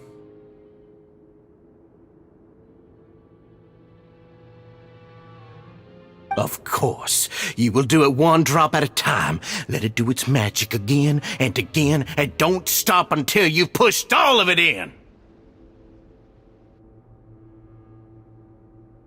Thistle, I'm sorry. It's okay. I'll find a way to endure. Oh, shut your wretched mouths! When did I give you permission to speak? My rules are the paramount law of this place. Only more pain will come to those who dare to disobey. That's enough, Dugier. Your rabid screams have been beyond nauseating. Is that His Grace? Oh, Risley. I knew you would come, but I didn't expect you to be so quick.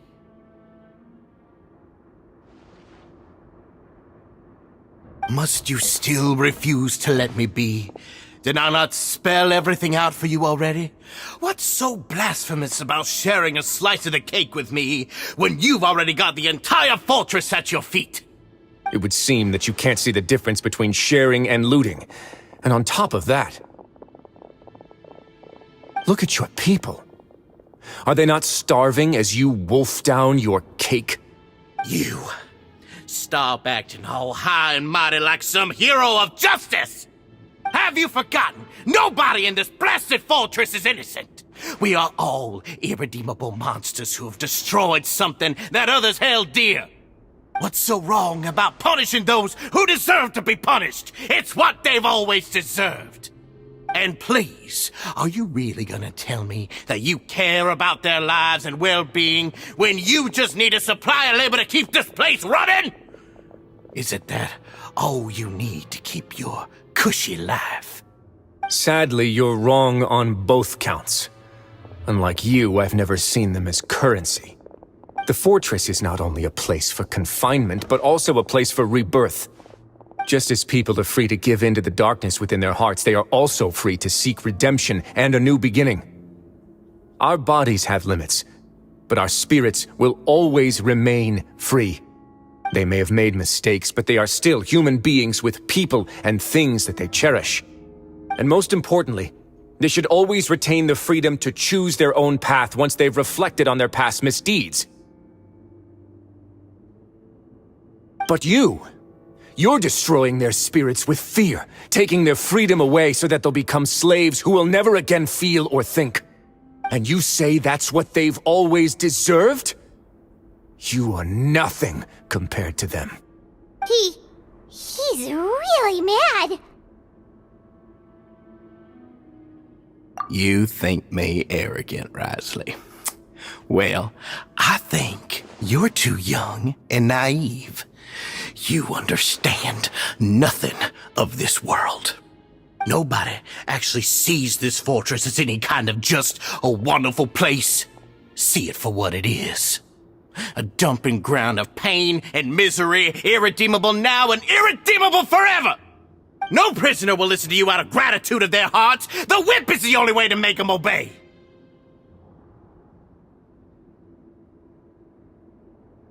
Had you been just one step slower, I would have already taken control of all the garden mechs in this place.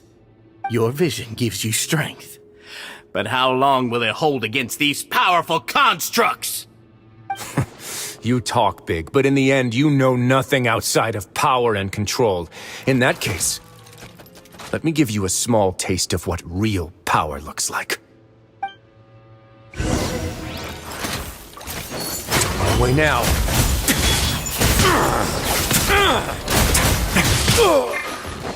Orders given. Orders received. Go. get a little chilly. A moment, please.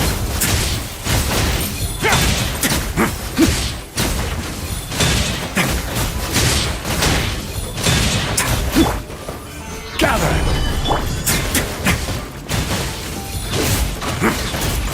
Let's begin. Have a safe trip.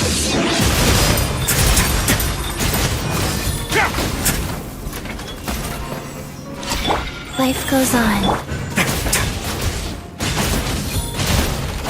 A moment, please.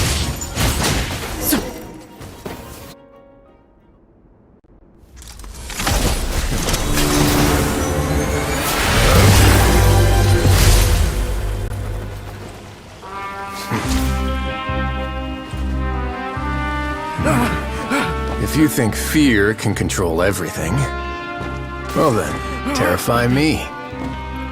Don't high road me. You're just another crook. And it's time you got treated like one.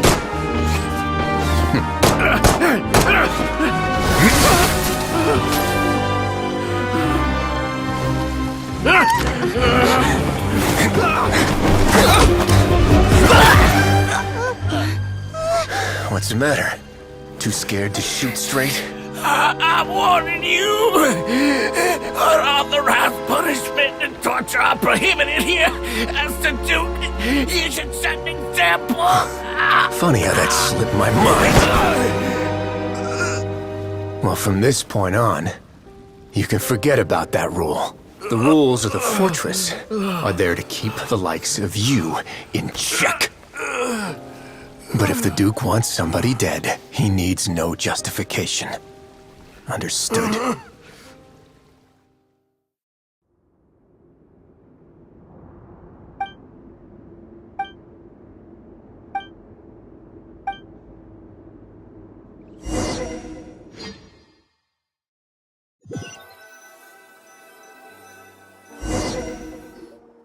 Sorry for taking so long. Did I keep you waiting? No, not at all. Paimon didn't know you were so considerate. If you ask me, I'd say I actually feel very helpless. There's no way that I could truly empathize with the fear that the members felt every day. I could comfort and compensate them all I want, but it might still not be enough to repair the damage that has been done. I have to take responsibility for it, as does the fortress. Yeah, it's the least that we could do.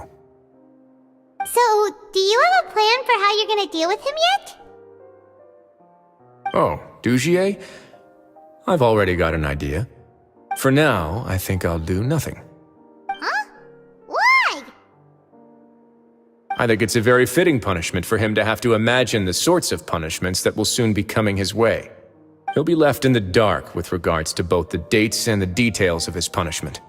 Of course, that's not to say that I'll be letting him off scot-free. It's not often that I actually get the chance to be creative with my punishments. I'm going to talk to the members of the society. He'll get a chance to experience everything that he's ever inflicted on them. Paimon didn't know you could also be so harsh. Looks like she should watch her tongue when she's around you in the future. Why do you think I'd do that kind of thing to you? You offend me, Paimon. Anyway, jokes aside, thank you so much for all of your help. There's still a lot for me to take care of, so...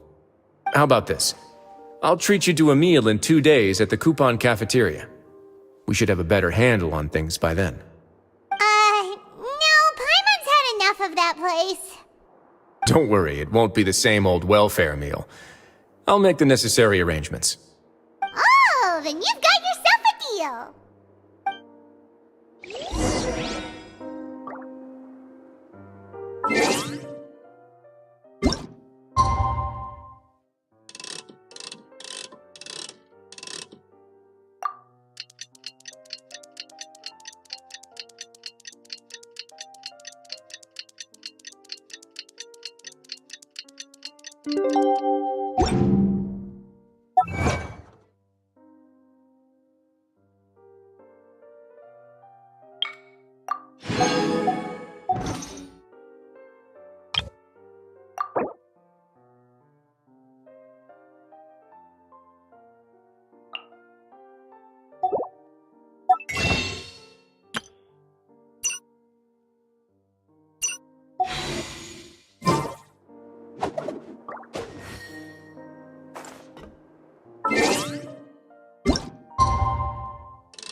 This scenery is wonderful.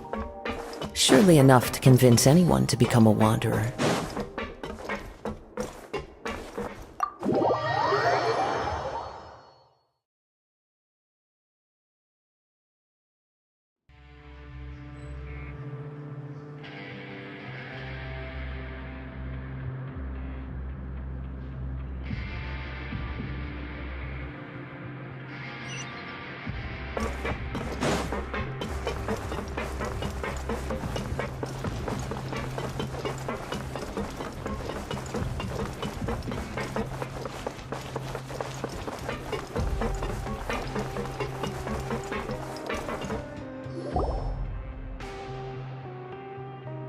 Ah, you're here. Paimon never forgets about meals. Even if the traveler forgets, Paimon will remind her for sure.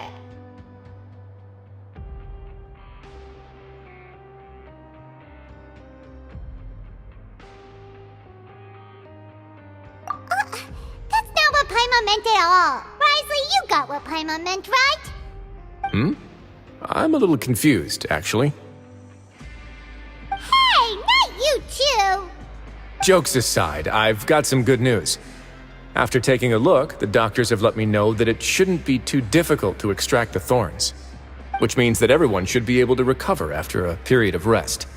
As for their mental recoveries, most are making good progress as well. We've added a few who were more severely affected to a special observation list. You sure got everything taken care of, Risley. I try my best. After all, it's my duty to take care of everything that happens within my territory.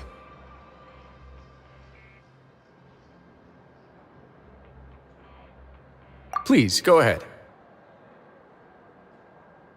Ah, that's a bit of a long story. I once had a similar experience. It had to do with the host family I lived with as a child.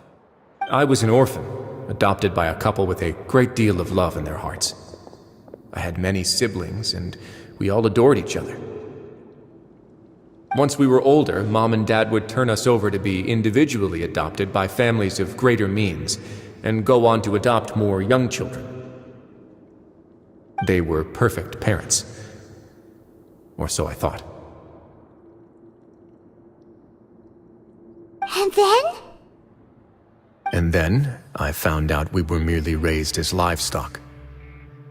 Once we had reached a certain age, our parents would bring us to the market for sale. All children that were sold would leave the house, and nobody would know what became of them. As for those who didn't sell, they were merely disposed of. Did you know I once considered myself an extremely lucky child? And all of my friends, all of my siblings, they all felt this way as well. I was also not the first to find out about the truth. All those who found out before me were simply added to the disposal pile. I could never shake the feeling of irony every time I juxtaposed their tragic ends against our parents' adoring smiles. Yes, like the society, my parents created a facade of joy, lied to satiate their desires, and even employed incredibly cruel methods to keep their grasp on power. They did all of that, but never considered how their actions would utterly ruin all the children they took under their wing. Worse, perhaps they never cared about that at all. But I did. So in the end, I killed them and set all of the remaining children free. I was convicted for my crimes and exiled to the fortress of Meripede. Ah! My methods were extreme, yes, but I was still a teenager at the time. I'd been betrayed by those I trusted most, and I didn't think that more moderate ways would solve the problem. My doubt and helpless anger pushed me forward until I got what I deserved. It's all right. You don't have to tell me what you think. I've already committed to this path, regardless of what anyone may say about it. The least I can do is to make sure that the same tragedy will not happen again in my new home. Sorry to disturb you, everyone. Oh, it's Avis and Fasol! Are you two feeling better yet? It was all because you arrived in time. I managed to escape unscathed.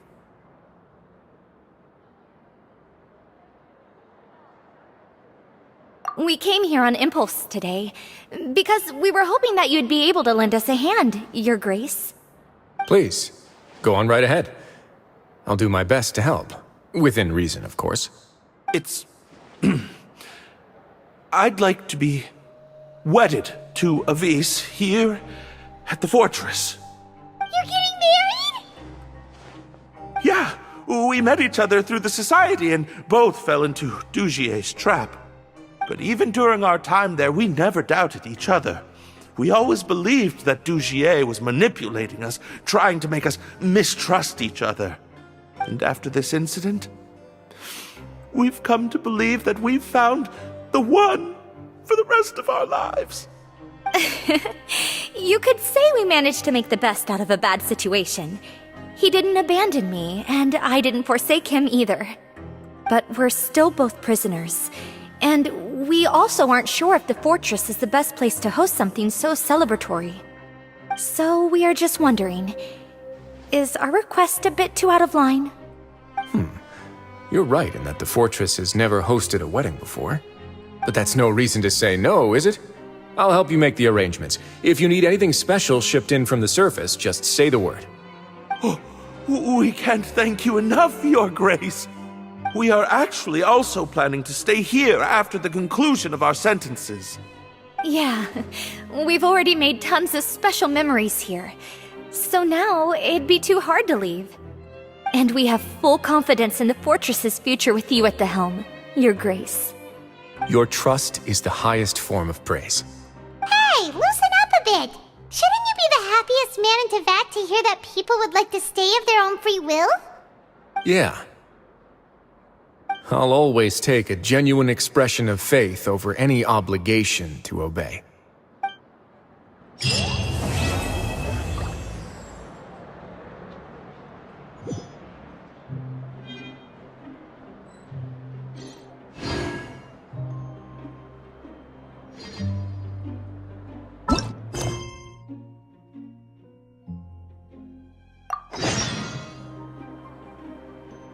Time to go.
What should we do for our next performance?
Time to go.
come nobody likes math?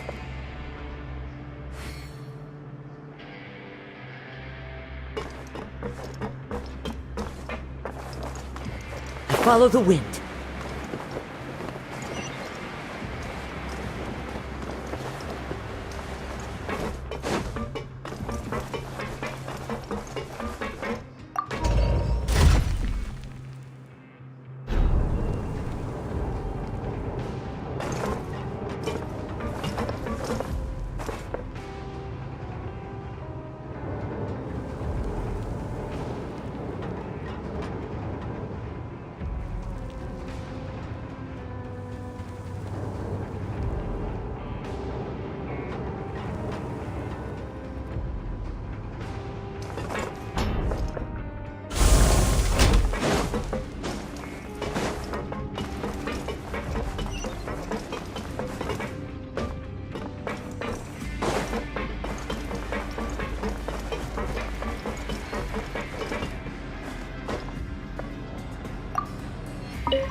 Time to go.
Wherever in this world I roam, I carry memories of my home.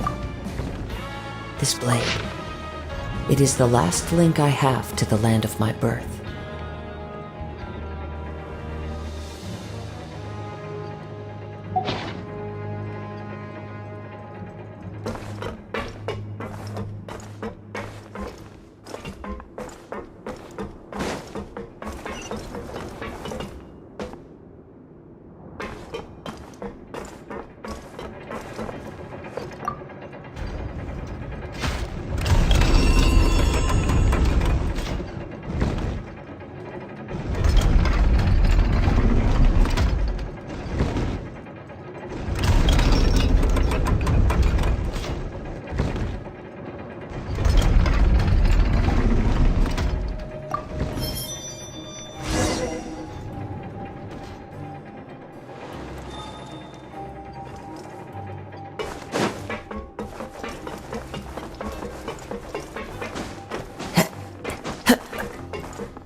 There are leaves around, and I know just the tune to accompany them, if you wish to hear it.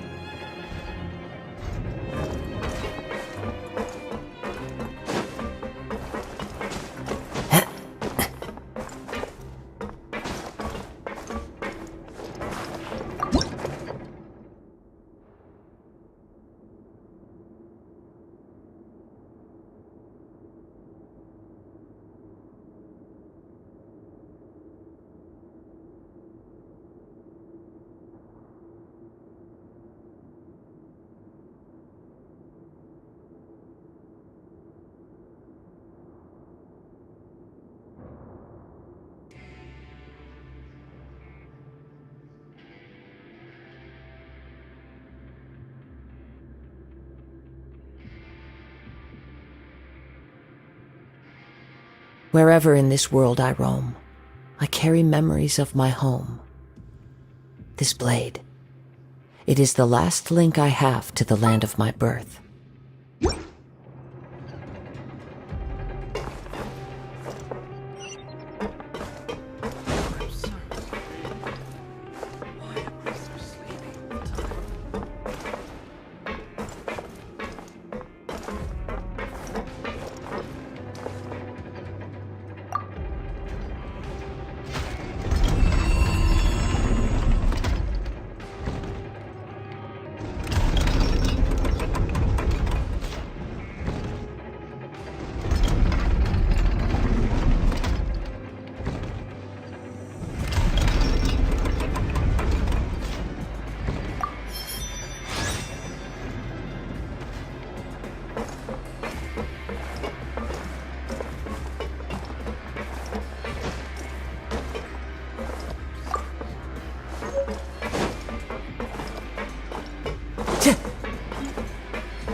Time to go.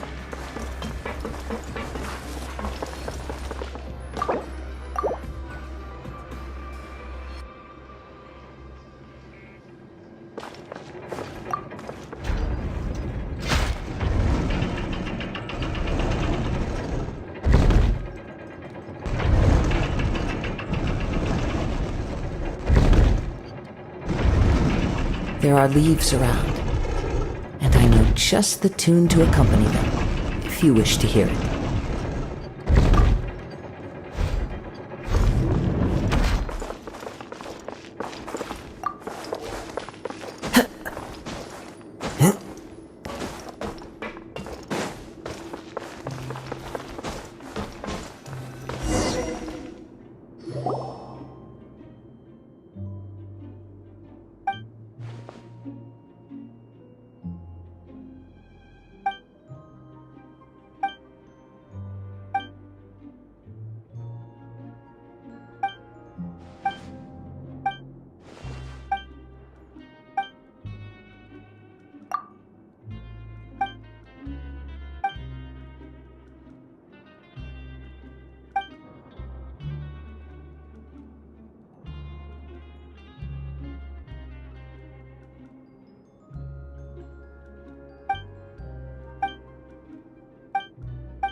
Brings a smile to my face.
This scenery is wonderful.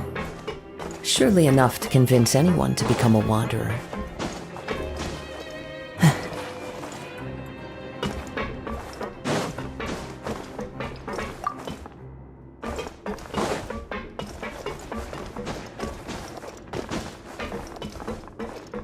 Time to go.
Who says there aren't benefits to a life of wandering?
Taking us.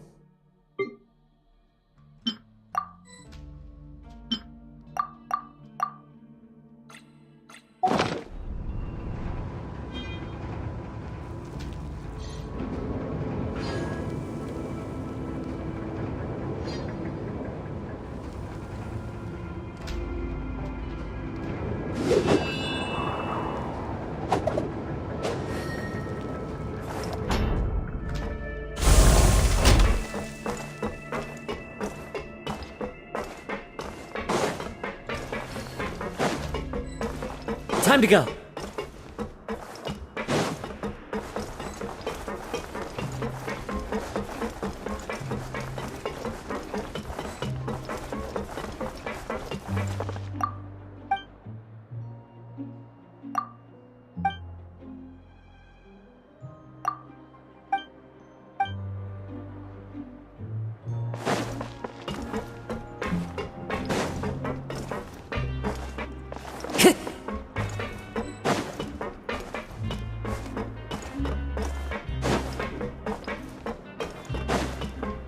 Time to go.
This scenery is wonderful.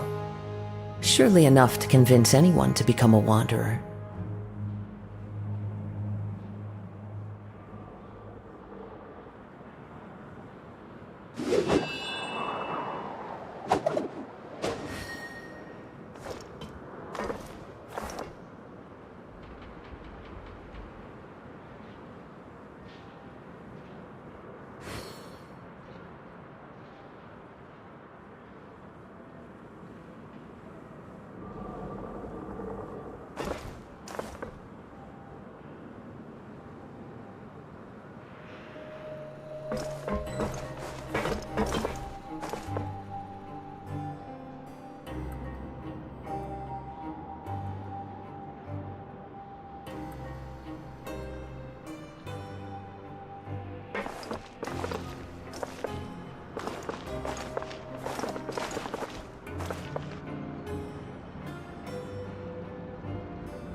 Time to go.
Time to go.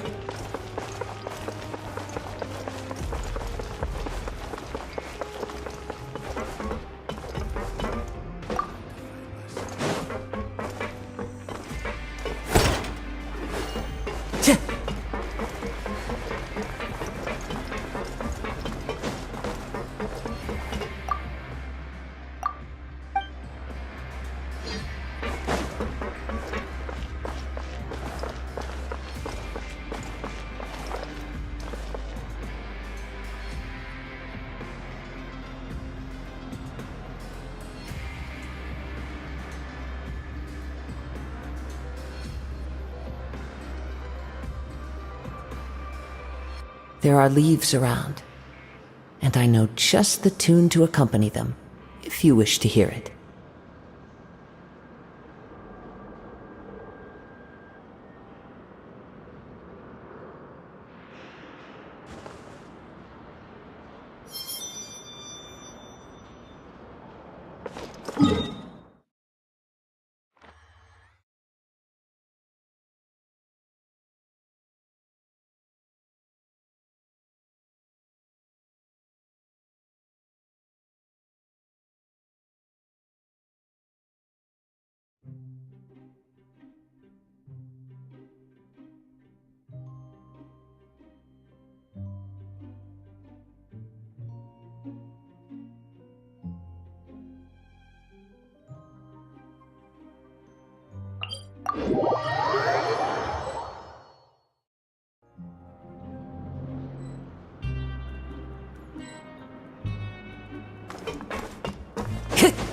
Follow the wind.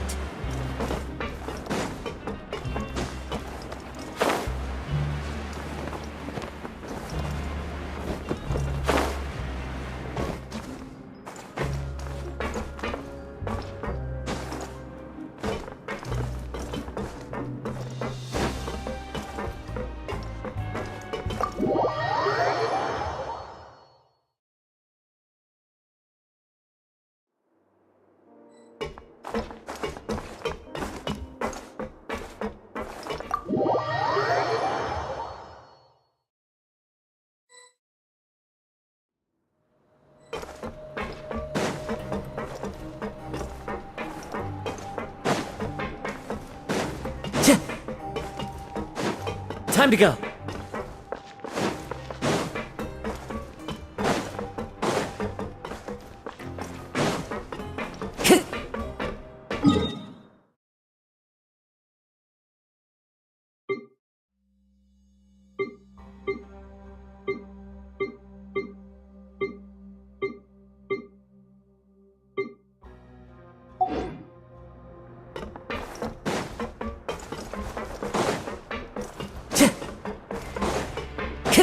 Time to go.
Time to go.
Time to go.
Time to go.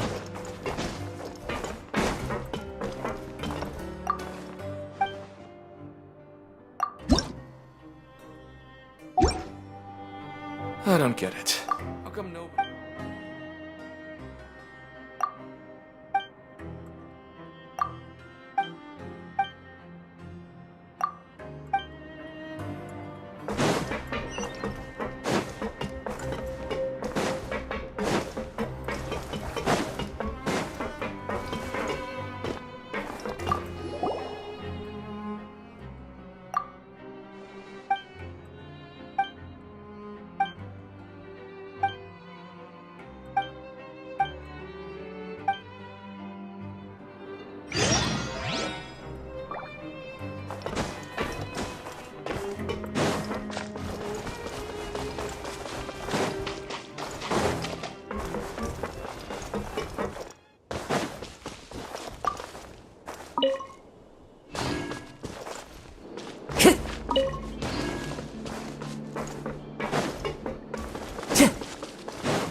A fateful offering.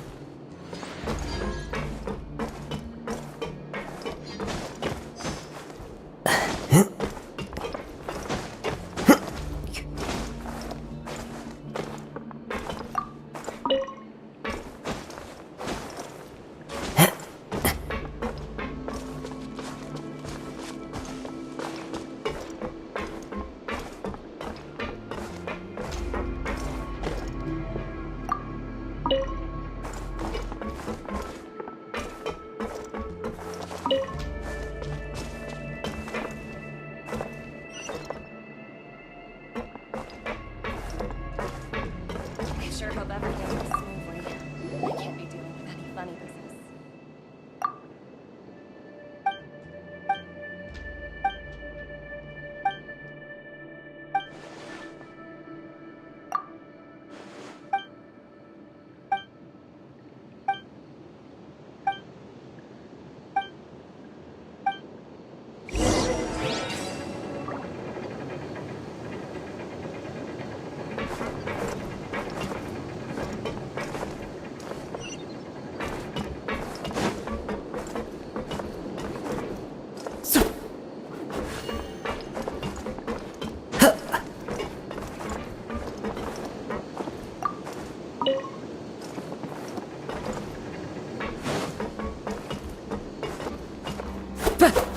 The wind knows me.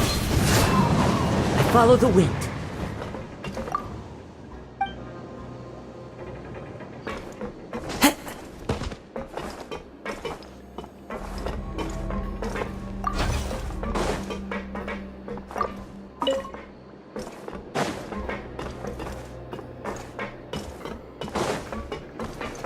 Time to go.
Sure hope everything goes smoothly.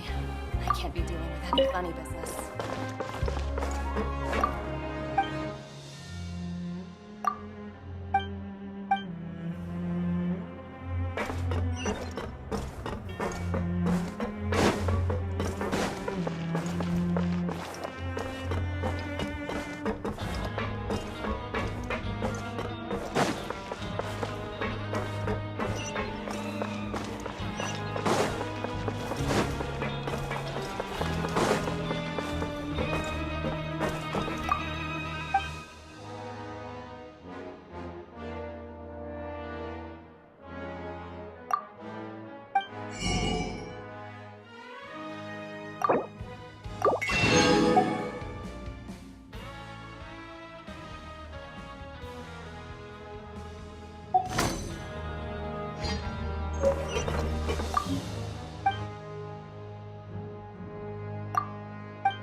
Time to go.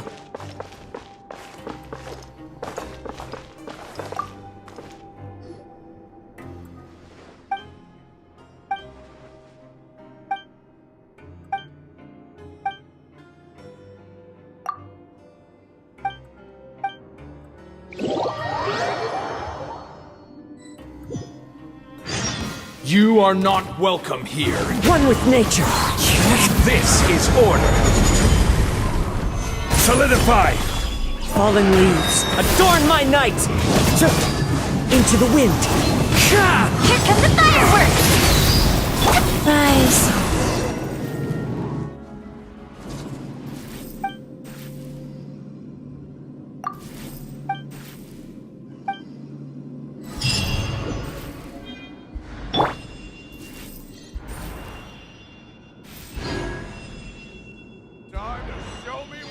got?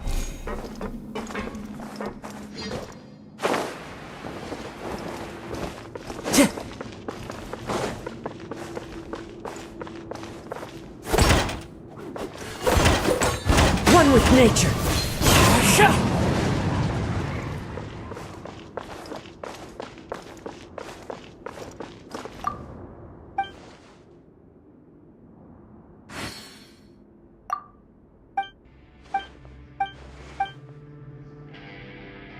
Time to show me what you got. Time to go.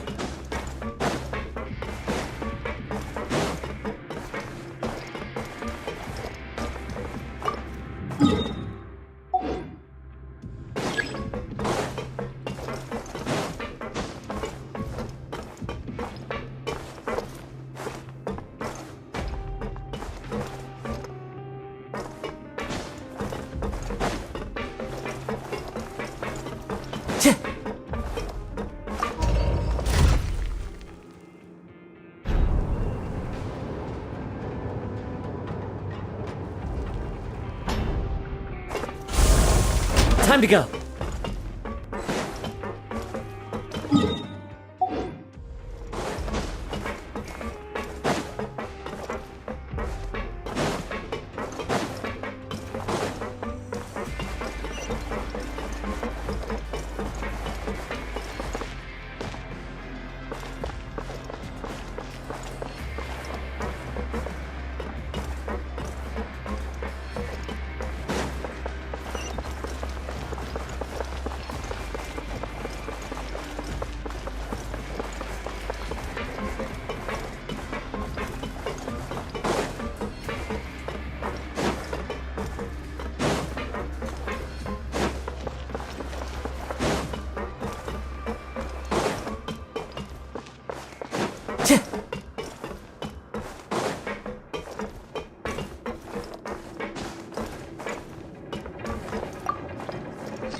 This scenery is wonderful.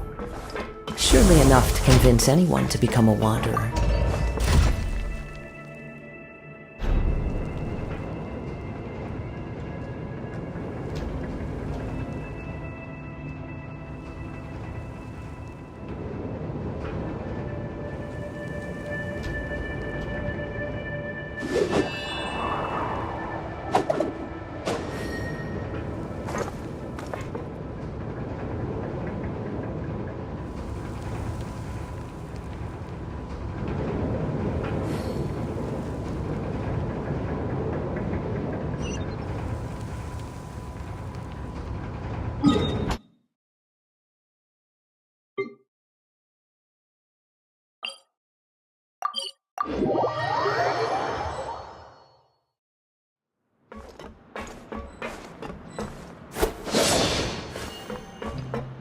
Time to go.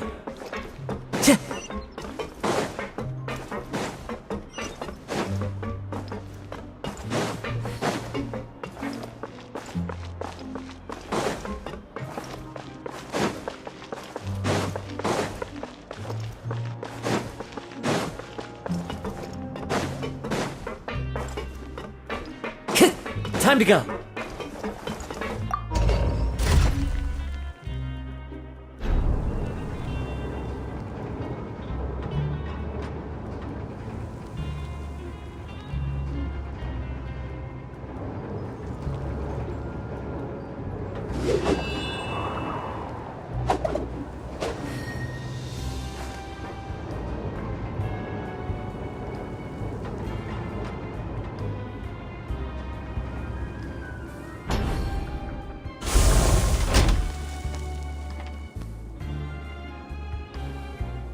There are leaves around, and I know just the tune to accompany them.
Time to go.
Time to go.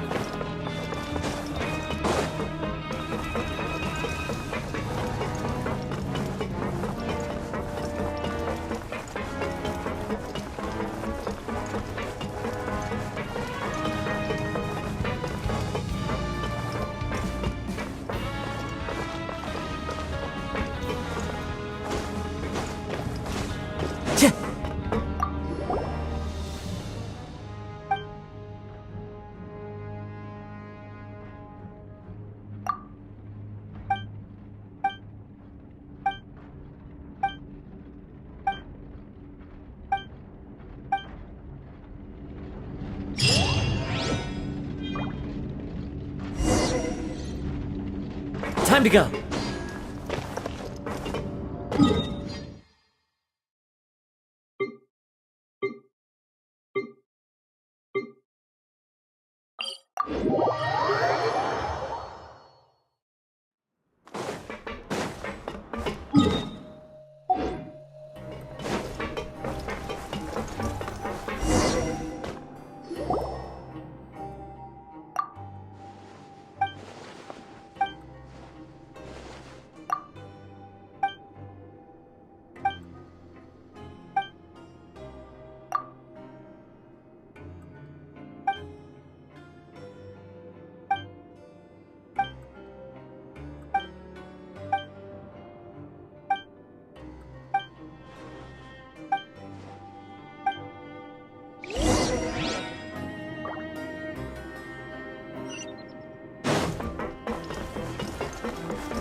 Time to go.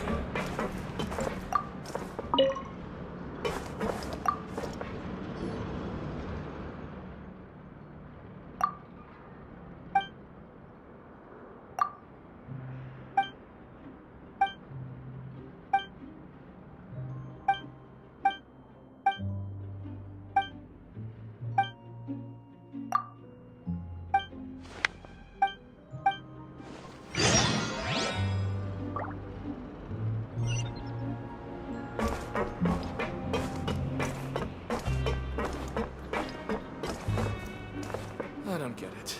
How come nobody likes math?